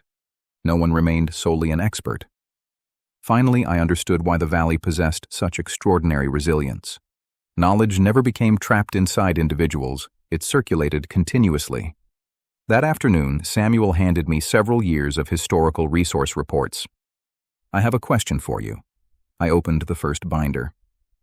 "What is it?" "Find our biggest problem." Now this was familiar territory. Whether examining manufacturing companies, bakeries, or non-profit organizations, every system contained constraints. Somewhere, something limited performance. For nearly 2 hours, I compared production figures, maintenance records, population trends, apprenticeship pipelines, agricultural yields, energy forecasts, inventory turnover, and demographic projections. Eventually, one pattern began emerging. I frowned. "Interesting." Samuel remained silent. "The population is growing." "Yes." "But not quickly." "No." "Food production is increasing faster." "Correct." "Power generation too." "Yes." I continued turning pages. "Healthcare capacity appears adequate." "It is. Education." I stopped. "There it is." Samuel smiled almost imperceptibly. "What do you see?" I tapped several tables. "You don't have enough teachers." "Explain." "The school has enough." "Yes." "But apprenticeship programs are expanding faster than experienced instructors." I looked up. "Within 10 years, unless something changes, educational capacity becomes the limiting factor for everything else." Samuel leaned back, obviously pleased. "Exactly." I laughed softly. "Your bottleneck isn't food." "No." "Or energy." "No." "It's teachers." He nodded. "The most difficult infrastructure to build isn't physical." He looked toward the learning exchange visible through the window. "It's human." For the remainder of the afternoon, we discussed possible solutions. Could experienced retirees teach part-time longer? Should apprentices begin mentoring earlier? Would rotating specialists through multiple disciplines create more flexibility? Could recorded lessons supplement practical instruction without replacing it? The conversation felt wonderfully familiar, except instead of maximizing quarterly profits, we were optimizing civilization itself. As the sun settled behind the western mountains, Samuel closed the final ledger. "There's one more thing." He reached into a drawer and removed a small wooden box. Inside rested several ordinary coins: copper, silver, brass, beautifully crafted. "You use currency after all." "We do." He handed me one. One side displayed the river and open book that appeared throughout the valley. The other bore a single word: enough. I turned the coin over in my fingers. "No numbers? No denominations?" "How does it work?" "It doesn't." I looked up, confused. "It reminds us." "Of what?" Samuel smiled. "That every economy eventually has to answer one question." He waited. "When is enough enough?" Walking back toward the library that evening, I carried the small coin in my pocket, rolling it between my fingers while snow began drifting lazily from a sky already fading toward dusk. The conversations of the day kept returning to me, particularly Samuel's distinction between money and value.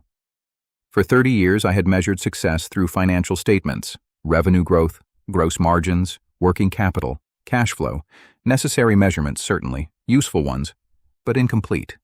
A profitable company could quietly lose its most experienced engineers. A growing city could gradually destroy its fertile farmland. A wealthy nation could allow practical skills to disappear while celebrating rising asset prices. Every balance sheet revealed some truths while concealing others. The Quiet Ark had not abandoned accounting. It had expanded it. Instead of asking only, "How much money do we have?" the valley continually asked dozens of additional questions. How much trust? How much knowledge? How much healthy soil? How many competent teachers? How many people capable of repairing tomorrow's machines? How many children curious enough to become tomorrow's engineers? How many musicians reminding everyone that life required more than efficiency? By the time I reached the library steps, I had arrived at a conclusion that would have sounded almost absurd only a month earlier. Perhaps civilization did not ultimately rise or fall because of economics.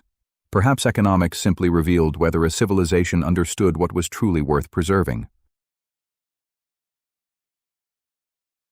By the 4th week of my stay in Haven Valley, I had begun to understand something that had puzzled me since the day I arrived.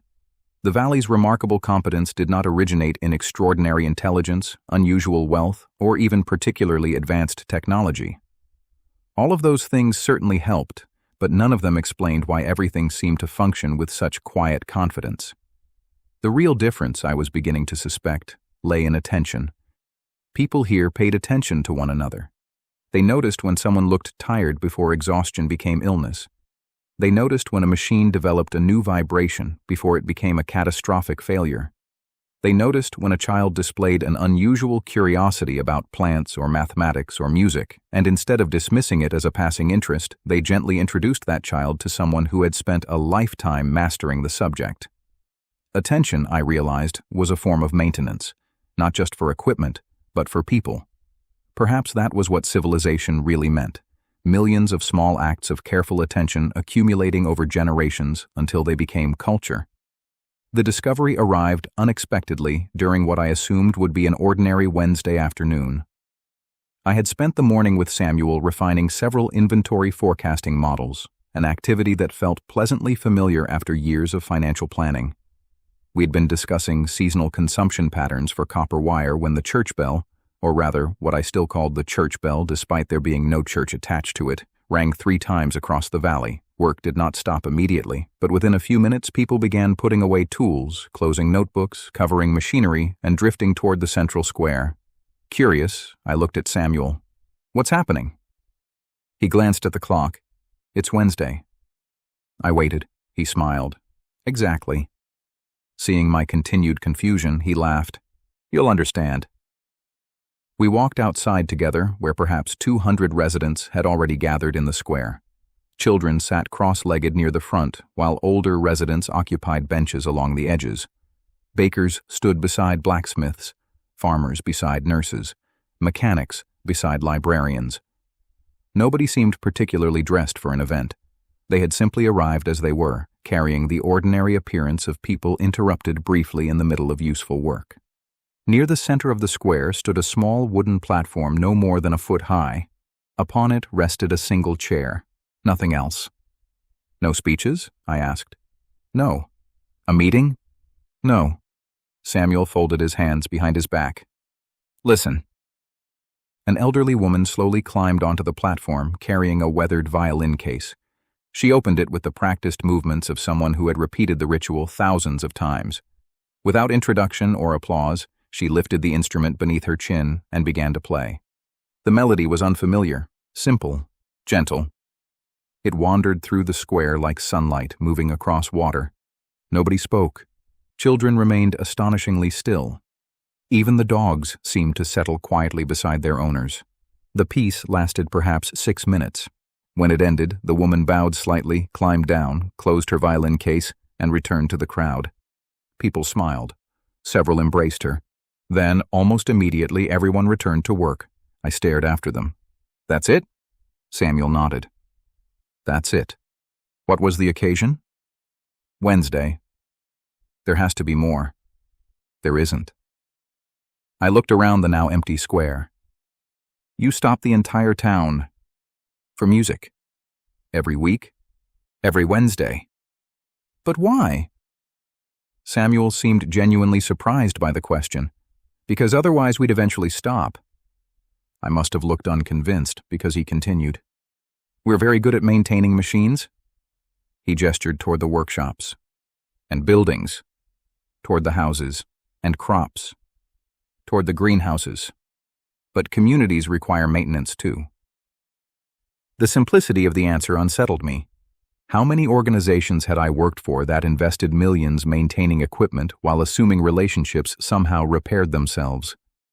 That afternoon, Eleanor found me sitting outside the library, still thinking about the violin. You've met Wednesday. I don't understand Wednesday. She laughed softly. Neither did I at first. She sat beside me on the bench overlooking the square. The founders noticed something during the early years. What? Everyone became so focused on building the valley that they gradually stopped noticing one another. Too much work. Exactly. She watched several children chasing one another across the grass. They were constructing an extraordinary community. She smiled, and forgetting to live in it. So they created a pause. She shrugged. One song every week. That solves the problem? No. She looked at me thoughtfully. But it reminds us to solve the problem ourselves. Over the following days, I began noticing similar patterns everywhere. Nothing dramatic, just deliberate interruptions. Every Friday afternoon, the machine shops closed 30 minutes early so apprentices could present something they had learned that week, whether successful or unsuccessful. Every Sunday evening, residents gathered for storytelling in the library. Every month, the council suspended ordinary business entirely and invited children to ask questions adults couldn't immediately answer. Several afternoons each season were reserved simply for walking through the surrounding forests without objectives beyond paying attention. None of these activities directly produced food, electricity, medicine, or manufactured goods. Yet somehow, they seemed just as essential. Late that week, Daniel invited me back to the machine shop where George, the elderly machinist, stood examining several cracked gears laid across a workbench. Perfect timing, Daniel said. We've got a puzzle. George handed me one of the gears. The fracture looked odd, not catastrophic, almost gradual. What happened? We don't know. I studied the worn teeth. No impact damage. No manufacturing defect that I can see. George nodded. Correct? So? Daniel smiled. We've been discussing possibilities for 3 hours. I looked around. Nearly a dozen people had gathered. Machinists, apprentices, engineers, a metallurgist, even Noah from the hydro station. You've had 12 experts discussing one gear? Daniel shook his head. 12 perspectives. For the next hour, I watched something remarkable unfold. Nobody competed. Nobody tried to appear clever. One apprentice suggested unusual vibration frequencies. A metallurgist proposed microscopic inclusions within the steel. George wondered whether temperature cycling had altered material properties over time. Noah questioned lubrication intervals. Every suggestion received careful consideration. Eventually, a 19-year-old apprentice quietly asked whether anyone had measured shaft alignment after the previous bearing replacement 6 months earlier. Silence. George looked at Daniel. Daniel looked at Noah. Noah slowly smiled. Nobody did. An hour later, measurements confirmed the apprentice's theory. Tiny misalignment, almost invisible, enough to create years of uneven loading. The mystery was solved. George walked over to the young apprentice. Well done. The teenager looked almost embarrassed. I just noticed something. George shook his head. No. He rested one hand gently on the apprentice's shoulder. You paid attention. Walking back toward town later, I found myself reflecting on the distinction. Knowledge mattered enormously. Experience mattered too, but perhaps civilization advanced through something even more fundamental. Attention. The willingness to notice reality before assumptions replaced observation. That evening, I visited the library, intending to review several resource forecasts with Samuel. Instead, I found nearly every table occupied. Children practiced chess with retirees. Several nurses learned woodworking from Sophia. Daniel sat listening to a teenager explain a computer simulation involving bridge design. Maggie taught bread baking to 3 physicians who admitted, somewhat sheepishly, that they had managed to burn almost everything during previous attempts. Near the fireplace, Noah struggled heroically to learn the violin from Wednesday's elderly musician. His expression suggested the experience bordered on public humiliation. The woman remained wonderfully patient.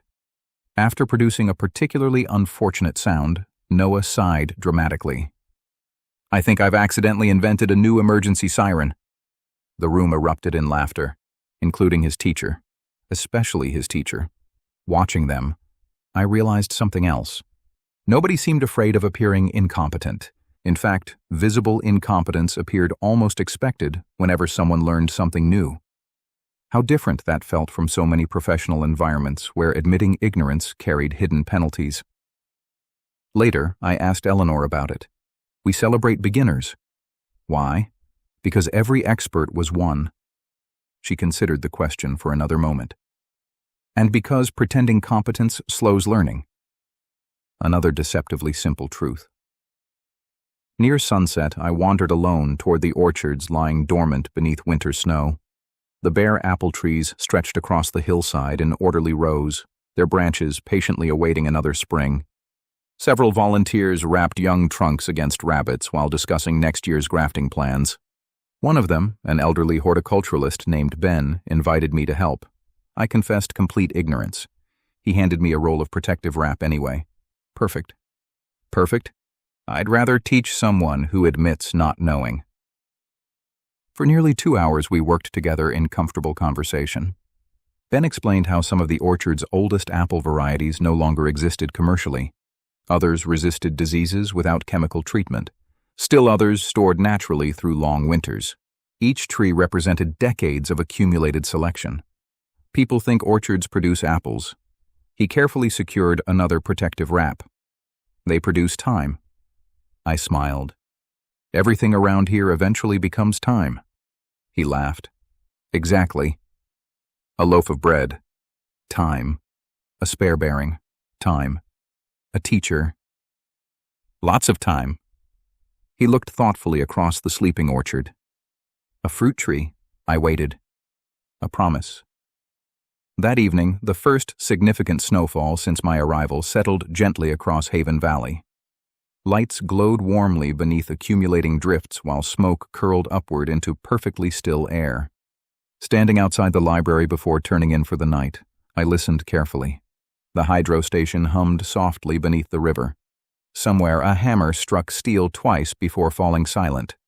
Laughter drifted faintly from the community hall. Then, from a house near the square, I heard someone practicing the violin. Not beautifully, not yet. The notes wandered uncertainly, searching for confidence. I smiled immediately. Noah. He was still trying. The sound would probably never appear in any economic report Samuel prepared. No inventory ledger tracked it, no maintenance schedule depended upon it. No engineering manual required it. Yet somehow the valley felt stronger because of those hesitant notes floating through the winter darkness. Back in my room, before extinguishing the lamp, I opened my journal and wrote only a single sentence. A civilization survives because people know how to repair its machines. It becomes worth saving because people also learn how to play the violin on Wednesday afternoons. I closed the journal and listened a little longer as the uncertain melody continued outside, growing almost imperceptibly steadier with every attempt. By the middle of February, winter had settled so completely over Haven Valley that it no longer felt like a season, but a permanent characteristic of the landscape.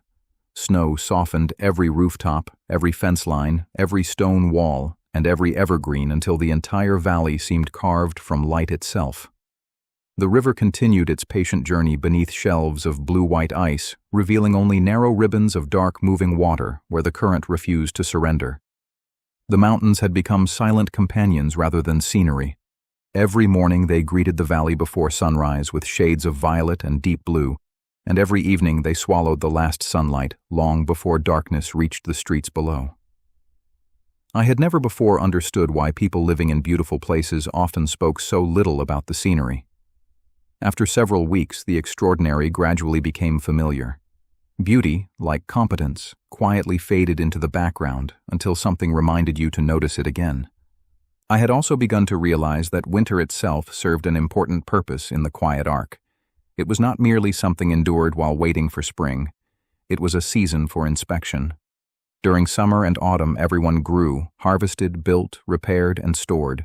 Winter invited reflection. Machines were dismantled for maintenance, buildings were carefully inspected, seeds were sorted and tested.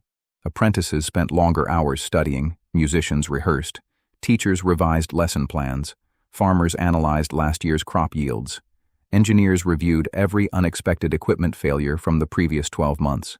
Even the council postponed major expansion projects until winter discussions had challenged every optimistic assumption. The valley did not treat winter as empty time. It treated it as thinking time. One morning, Eleanor knocked gently on my door before sunrise, carrying 2 steaming mugs of coffee and a folded clipboard.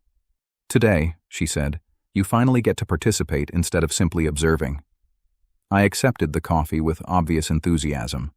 Should I be nervous? She considered the question seriously enough to make me wonder. Only a little. After breakfast, nearly the entire adult population gathered inside the community hall. The atmosphere felt strangely festive despite the stacks of ledgers, maps, charts, and engineering drawings covering the tables.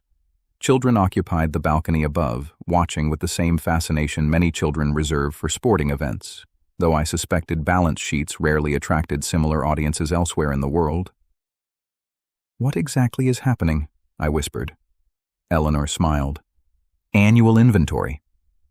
"I've spent 30 years doing inventory." She shook her head. "No." She pointed toward the room. "You've counted things." The distinction should have warned me.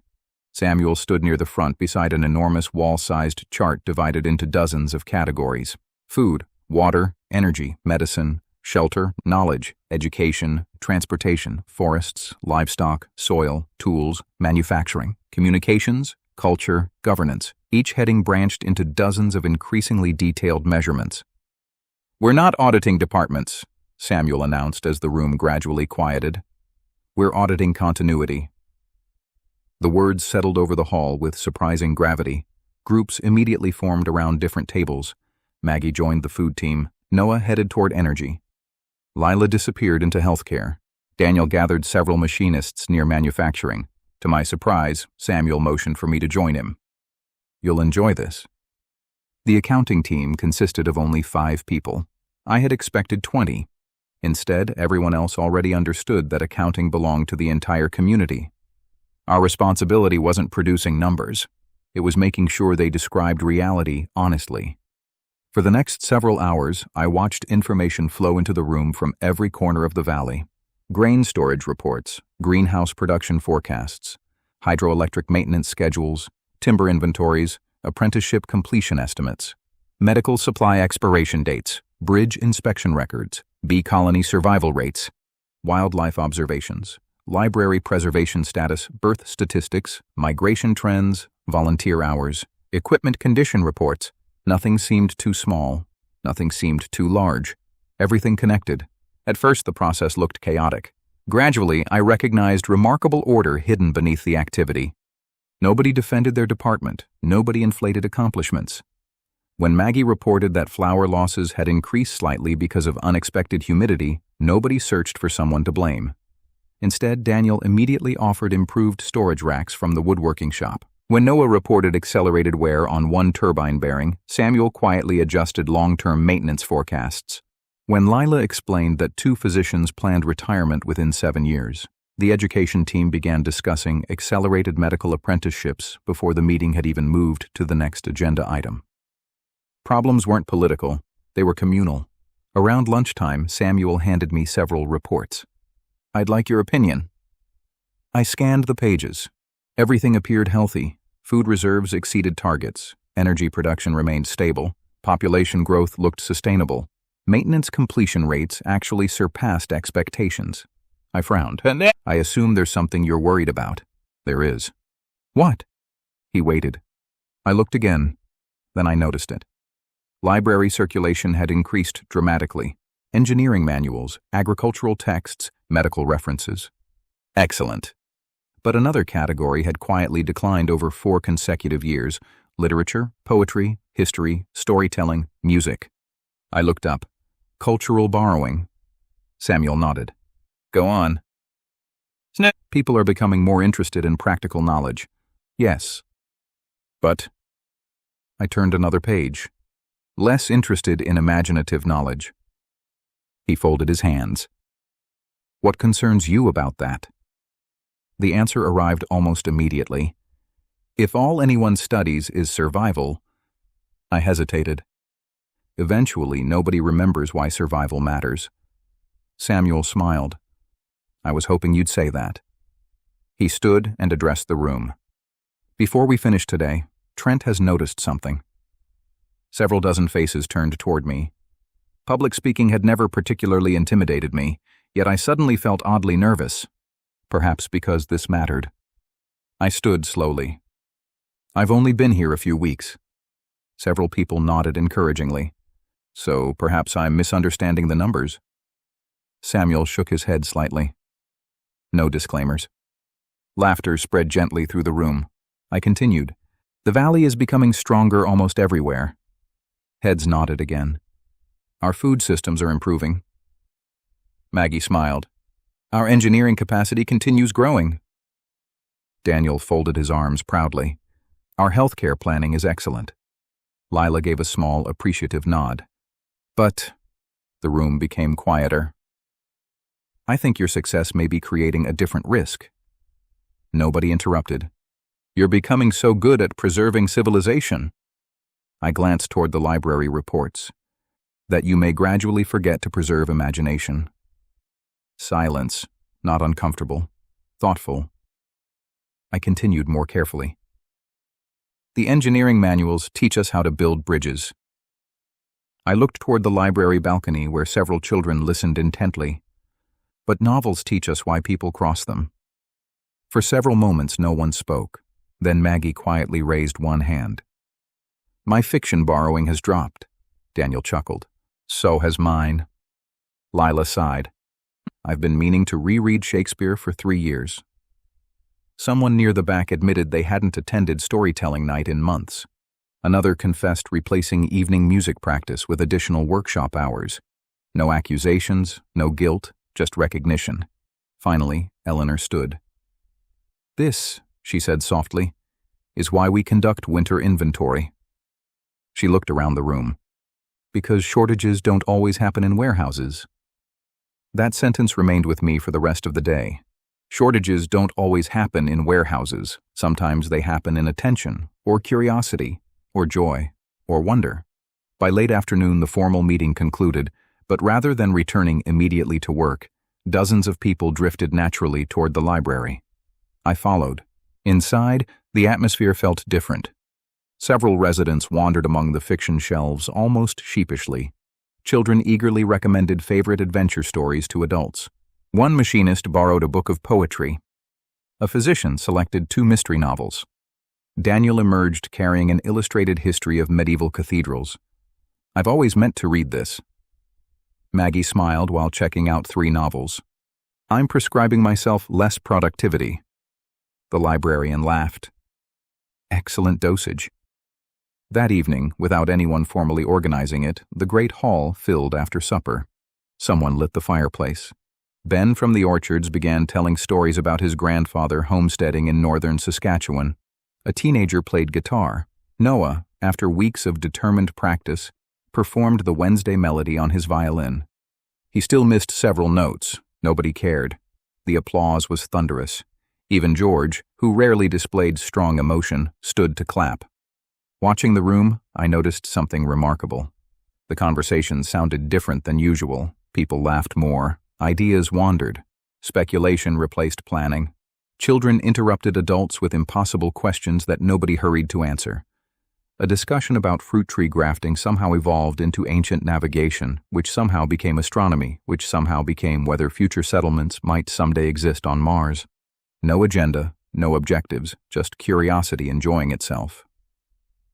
Later that night, after most people had gone home, Eleanor and I remained beside the dying fire.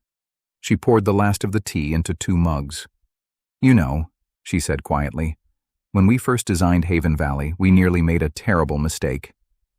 What was that? We almost optimized everything. I smiled. Sounds efficient. It would have been. She looked thoughtfully toward the empty chairs scattered throughout the hall. And unbearable. I waited. We eventually realized something. What? If every hour serves productivity?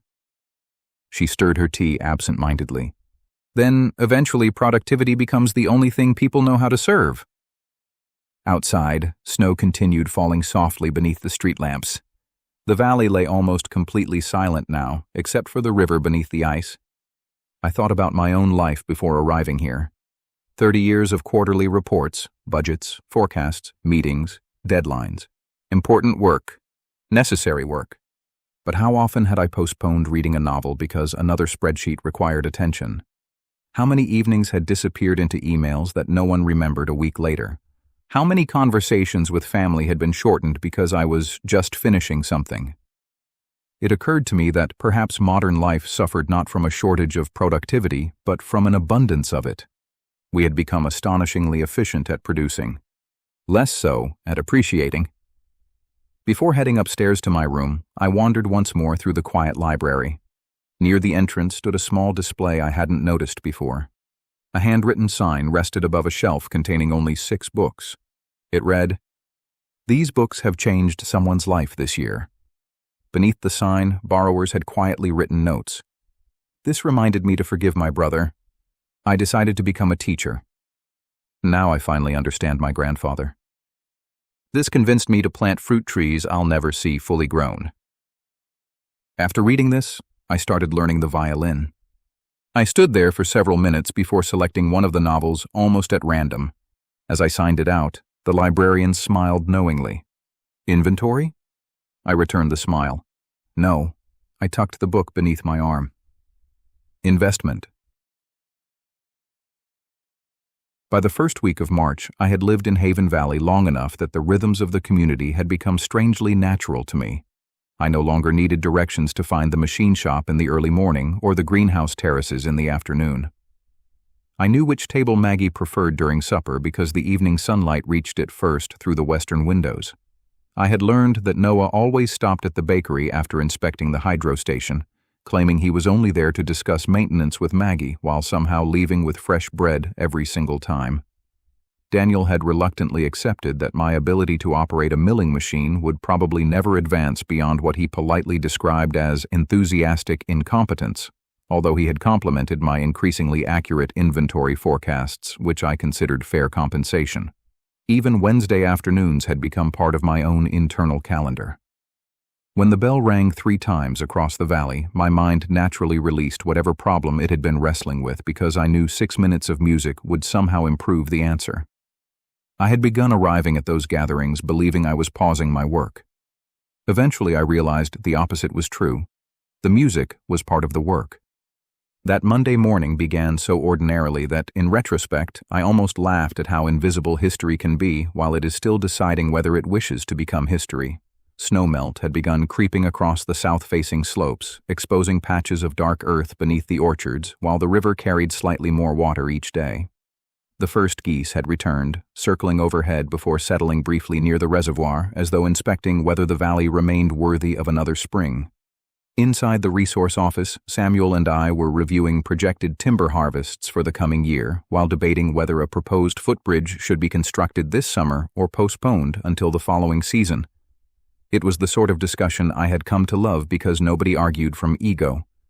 Everyone argued from evidence, and changing one's mind after hearing a better idea was considered evidence of maturity rather than weakness. The interruption began with silence. At precisely 10:17 in the morning, every computer screen in the resource office froze simultaneously. Nobody reacted immediately. Software occasionally misbehaved. Networks occasionally required restarting. Samuel calmly reached for his keyboard. Nothing. The cursor refused to move. Across the hall, someone attempted printing a report. Nothing emerged. A few moments later, the desk telephone produced no dial tone. Still nobody panicked. Then the lights flickered once, twice, recovered, flickered again. Outside, I heard the distinctive sound of the hydro station's emergency alarm, not loud enough to signal catastrophe, but different enough that everyone immediately looked toward the windows. Samuel closed his laptop. "Well?" His voice remained remarkably calm. "It appears reality has arrived." Within less than 2 minutes, the community transformed. Not chaotically, deliberately. People didn't run. They moved. Every resident seemed to know precisely where they belonged. Children quietly followed teachers toward the school. Clinic staff confirmed backup power. Workshop supervisors secured machinery. The bakery continued baking because bread already in the ovens did not particularly care about electrical anomalies. Someone rang the square bell twice. Not an alarm, a gathering signal. Eleanor appeared at the doorway, still buttoning her winter coat. "River." Samuel nodded once. "I'll handle records." He turned toward me. "You're with Eleanor." We reached the hydro station in less than 5 minutes. Noah already stood inside the turbine hall surrounded by several engineers.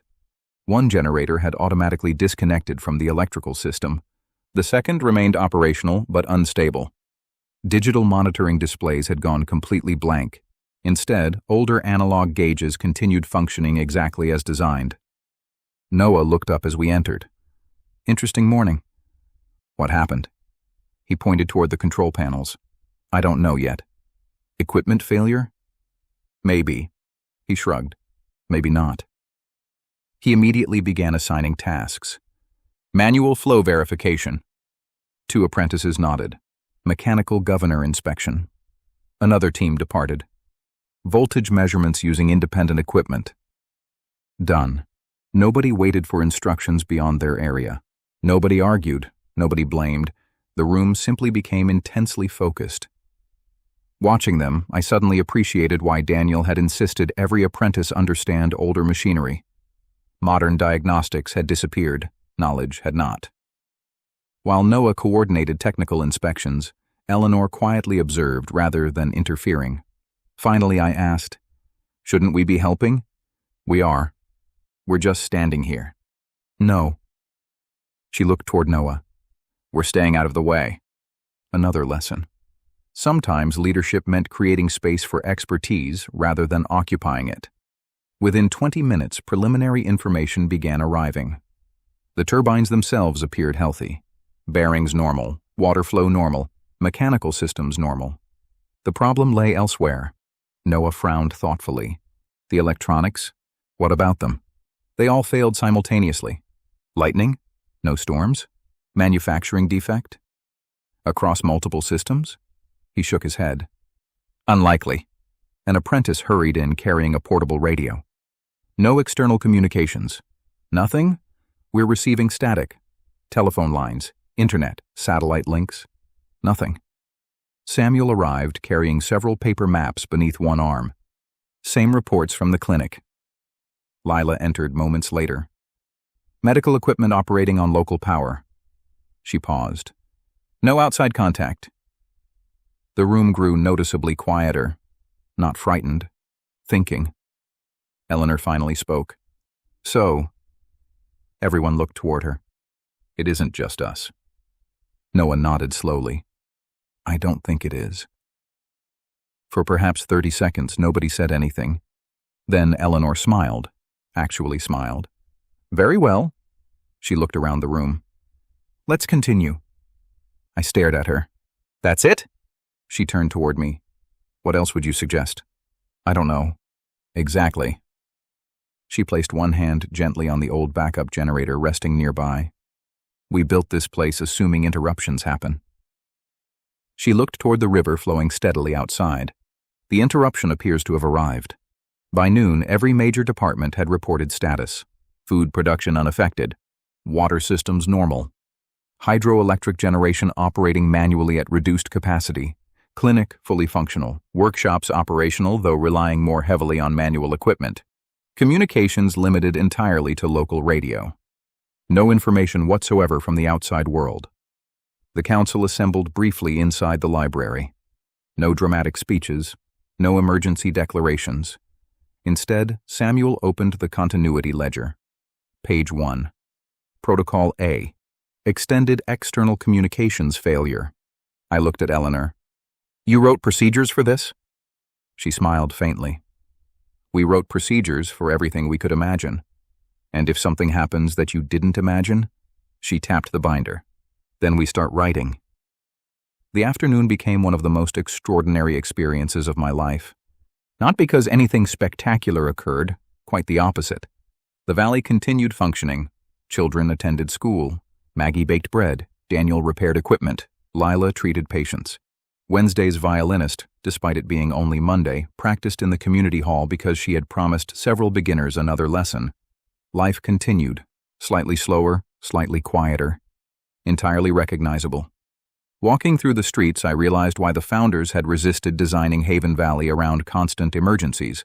Communities built upon fear eventually require fear to justify themselves. The Quiet Ark had been built around ordinary life, therefore ordinary life continued. Late that afternoon, Noah invited me back to the hydro station. The older backup generator stood running smoothly now, synchronized with the primary turbine to reduce strain on the damaged control electronics. He handed me a clipboard. "I need another pair of eyes." I spent the next hour recording temperatures, pressures, vibration readings, and fuel inventories while Noah adjusted mechanical governors by hand. The work felt strangely satisfying. Real, no dashboards, no automated alerts, just observation, measurement, judgment. At one point I looked toward the old generator humming steadily beside us. I understand now. What? Why you kept this? He smiled without looking up. I hoped someone eventually would. As evening approached, people gathered in the square voluntarily. No announcement had requested it, no attendance required. Residents simply wanted to share information. Samuel summarized the day's findings. No confirmed cause, no outside communication, sufficient food reserves, stable power, normal medical status. Tomorrow several teams would hike toward neighboring valleys carrying portable radios in hopes of establishing contact. Questions followed. Calm questions. Practical questions. Would schools continue? Yes. Would planting schedules change? Not yet. Should fuel be conserved? Moderately. Should people worry? Samuel answered that one himself. Worry if it helps you prepare.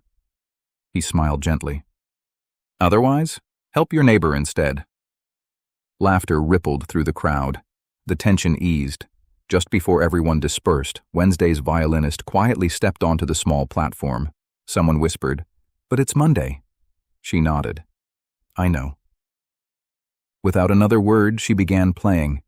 The familiar melody drifted across the valley exactly as it always had. Simple, gentle, steady. When she finished, nobody applauded immediately. Instead, the silence that followed somehow became part of the music itself. Eventually, people smiled at one another and returned home. Walking back toward the library beside Eleanor, I found myself strangely emotional. I thought the test would be dramatic. She looked at me. It is. No explosions. No panic. No collapse. She shook her head. Most interruptions don't announce themselves with fireworks. We stopped near the bridge overlooking the river. Water continued flowing beneath broken sheets of ice exactly as it had yesterday. Exactly as it probably would tomorrow. Eleanor rested both hands on the wooden railing. When we first began building Haven Valley, she said quietly, people assumed we expected some single apocalyptic event. She smiled sadly. They misunderstood. What were you expecting? She watched the current for several moments before answering. Accumulation. I waited. One communication failure. She held up one finger. One supply disruption. Another finger. One software problem. Another. One financial crisis. Another. One severe storm. She looked toward the lights beginning to appear throughout the valley. None of them civilization ending. Her voice softened. But enough of them. She let the sentence remain unfinished. It didn't need completing. Because I suddenly understood. Civilization rarely collapsed because one thing failed. It weakened because many small things failed simultaneously. The Quiet Ark had never been preparing for the end of the world. It had been preparing for an ordinary Tuesday when enough small interruptions arrived together that the outside world temporarily forgot how connected everything really was. Standing there beside the river, listening to water moving patiently beneath the ice, I found myself thinking back to the envelope Eleanor had mailed weeks earlier. We are not preparing for the end of the world. No. She never had been. She had been preparing for today. The first confirmed message from the outside world reached Haven Valley 9 days after the interruption began. By then, the extraordinary had already started acquiring the quiet routines that all human beings eventually construct around uncertainty. Manual radio watches operated 24 hours a day from the communications room above the library. Every evening, Samuel updated the continuity ledger with whatever new information the community had gathered, even when the day's entry consisted only of the words, "No significant change." Children continued attending school, though geography lessons now included practical exercises in map reading without satellite navigation. Maggie's bakery still filled the valley with the comforting smell of fresh bread every morning, and Noah had stabilized the hydro station by permanently integrating the older generator into the system until replacement electronics could eventually be designed or acquired. Daniel's machine shop had become busier than ever, manufacturing components that previously would have been ordered from suppliers hundreds or thousands of kilometers away. The clinic continued treating broken bones, winter illnesses, births, and ordinary life with the same calm professionalism as before. If someone had arrived without knowing anything about the interruption, they might have mistaken the valley for an unusually peaceful small town enjoying a particularly long winter. The radio message itself was almost disappointingly ordinary. A settlement nearly 200 kilometers away had established limited long-range communications using older analog equipment. Digital infrastructure throughout much of the continent remained unreliable following what engineers increasingly believed had been a cascading failure involving several interconnected communications and control networks. Nobody yet understood the precise technical cause. Some regions retained power but had lost financial systems. Others maintained internet connectivity while struggling with transportation logistics. Manufacturing delays rippled unpredictably through supply chains that had previously depended upon astonishing precision. Rail networks operated at reduced capacity. Several major ports reported extended disruptions. None of it resembled apocalypse. It resembled inconvenience, large-scale, persistent, expensive inconvenience. Exactly as Eleanor had predicted. Within days, additional reports painted a picture that felt simultaneously reassuring and unsettling. Governments still functioned. Hospitals remained open. Cities continued existing. Stores had not been abandoned. Civilization had not collapsed. But everywhere, people had begun discovering which systems possessed hidden redundancy and which had quietly assumed uninterrupted perfection. Replacement parts took longer. Specialized medicines occasionally became unavailable. Payment networks operated intermittently. Deliveries arrived weeks behind schedule. Manufacturers lacking critical components slowed production. Farmers struggled obtaining equipment repairs during planting season. Nothing individually catastrophic, collectively exhausting. One evening, after reading the latest reports together in the resource office, I leaned back in my chair and sighed. So you were right. Samuel looked almost disappointed. I hope not. What do you mean? Sir. I would much rather have spent 30 years preparing for something unnecessary. He folded the newest communication carefully before placing it into the archive. Success in our work looks remarkably similar to unnecessary caution. I smiled. Like insurance. Exactly. The interruption continued through spring. Gradually, communications improved. Transportation recovered unevenly. Manufacturing adapted. Communities improvised. The world did what human societies have always done after unexpected disruption. It learned. Several neighboring towns contacted Haven Valley requesting assistance. Not food, not fuel, knowledge. Could Noah explain small-scale hydroelectric systems? Would Daniel share machine shop layouts? Could Maggie help establish community bakeries using locally available grain? Would Lila advise rural clinics on maintaining medical services during supply interruptions? Could Samuel provide copies of the Valley's resource accounting methods? Could Eleanor simply visit? For weeks, delegations arrived almost continuously. Engineers, mayors, or teachers, doctors, farmers, librarians, mechanics. They expected secret technologies. Instead, they found notebooks, conversations, coffee, patient explanations, and an astonishing number of handwritten checklists.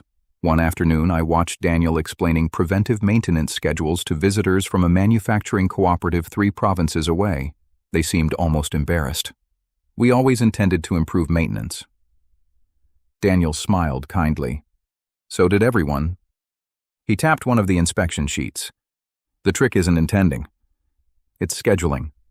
Nearby, Maggie patiently demonstrated sourdough fermentation to several commercial bakers who admitted that most of their facilities had become completely dependent on industrial yeast deliveries. She handed one visitor a small jar. Take care of it. The woman accepted it carefully. It's alive? So are we. The woman laughed. I hadn't thought about bread that way. Maggie winked. Most people don't. The valley itself changed too. Not dramatically. Gradually. The interruption confirmed something the founders had quietly suspected for decades. Their greatest contribution would never be remaining isolated. It would be remaining connected. Additional apprentices arrived. The library expanded its copying program. The Learning Exchange added new classrooms. The machine shops began producing standardized equipment specifically designed for other communities to manufacture locally. The Quiet Ark stopped being a backup civilization. It became part of a network. One warm afternoon in late May, nearly 6 months after my arrival, Eleanor asked me to accompany her on a walk above the reservoir. Spring had transformed the valley almost overnight. Apple blossoms covered the orchards in clouds of white and pale pink. Children skipped stones along the river where only weeks earlier ice had stretched from bank to bank. The greenhouses overflowed with seedlings preparing for transplantation into surrounding fields. Everywhere life seemed to accelerate. We climbed slowly toward the overlook where I had first seen Haven Valley. Neither of us spoke very much. There seemed little need. Eventually, we reached the ridge. The entire settlement spread beneath us exactly as it had that first afternoon. Yet somehow it appeared different. Not because the buildings had changed, because I had. Eleanor rested comfortably against the weathered fence overlooking the valley. So, I smiled. So, what do you think now? I looked across the workshops, the library, the school, the clinic, the hydro station, the bakery, the orchards, the river. I searched for the right words. I misunderstood accounting. She laughed softly. Go on. For most of my career, I believed accounting measured business. I looked toward the resource office where Samuel undoubtedly organized another impossible number of ledgers. But accounting doesn't measure business. What does it measure? It measures promises. She turned toward me with genuine curiosity. I continued. If we record inventory honestly, we're promising future workers that the supplies they need will actually be there. I pointed toward the workshops. If we budget maintenance correctly, we're promising future mechanics they won't inherit broken equipment. Toward the school. If we invest in teachers, we're promising children opportunities we ourselves may never see. Toward the orchards. If we plant trees, I smiled. We're making promises we'll probably never personally collect. For several moments, Eleanor remained silent. Finally, she nodded. I think Samuel will enjoy that. We sat together on the ridge until the afternoon sun drifted lower across the valley. Eventually, Eleanor spoke again. Do you know why we called it the continuity ledger? I shook my head. I always assumed it sounded appropriately accountant-like. She laughed. It does. Then her expression grew thoughtful. The original founders argued about the name for nearly 3 weeks. What were the alternatives? Emergency manual. I laughed immediately. Terrible. Survival protocol. Worse. Resilience framework. I groaned. Consultants? Several. We both laughed. Then she grew quiet. One evening, an elderly librarian ended the argument. What did she say? Eleanor looked toward the library below. She said ledgers aren't books about the past. I waited. They're conversations with the future. The wind moved gently through the pine trees around us. Far below, the faint sound of children's laughter drifted upward from the schoolyard. I found myself thinking about every person I had met since arriving. Maggie, Noah, Daniel, Lila, Samuel, George, Ben, the violinist. None of them imagined themselves heroes. None expected statues. None believed they were saving civilization. They simply repaired pumps, baked bread, copied books, taught apprentices, maintained turbines, planted orchards, balanced inventories, played music on Wednesday afternoons. Perhaps civilization had always depended upon such people. Not famous leaders, not brilliant visionaries, not extraordinary geniuses. Ordinary professionals who quietly accepted responsibility for things that would outlive them. Several weeks later, after the world had begun finding its balance again, I stood inside the library, packing the suitcase I had first carried into Haven Valley months earlier. My old office in Winnipeg had patiently survived my absence. Prairie Meridian components wanted me back. Friends assumed I would return to normal life. I looked around the small room, the wool blanket, the bookshelf, the desk where I had filled an entire journal. Everything looked exactly as it had on my first night, except nothing felt the same. A knock sounded gently at the door. Samuel entered carrying the familiar green leather volume, the Community Resource Ledger. "I believe this belongs to you now." I stared at him. "It certainly doesn't." "It does." He placed it on the desk. "We've prepared a new copy." I opened the cover. Inside the front page, written neatly beneath the title, appeared a single new sentence. "Custodian, Trent Clapperton." I looked up. "I can't take your ledger." Samuel smiled. "You're not." He gently closed the cover. "You're starting another one." Several months later, sitting once again in an office overlooking a manufacturing plant in Winnipeg, I found myself watching forklifts crossing the yard while spring rain tapped softly against the windows. Very little had changed. Invoices still arrived. Suppliers still negotiated prices. Machines still required maintenance. Quarterly forecasts still demanded attention. Life had resumed, yet everything had changed. The first project I proposed involved expanding apprenticeship programs. The second redesigned preventive maintenance schedules. The third documented critical knowledge held by employees approaching retirement.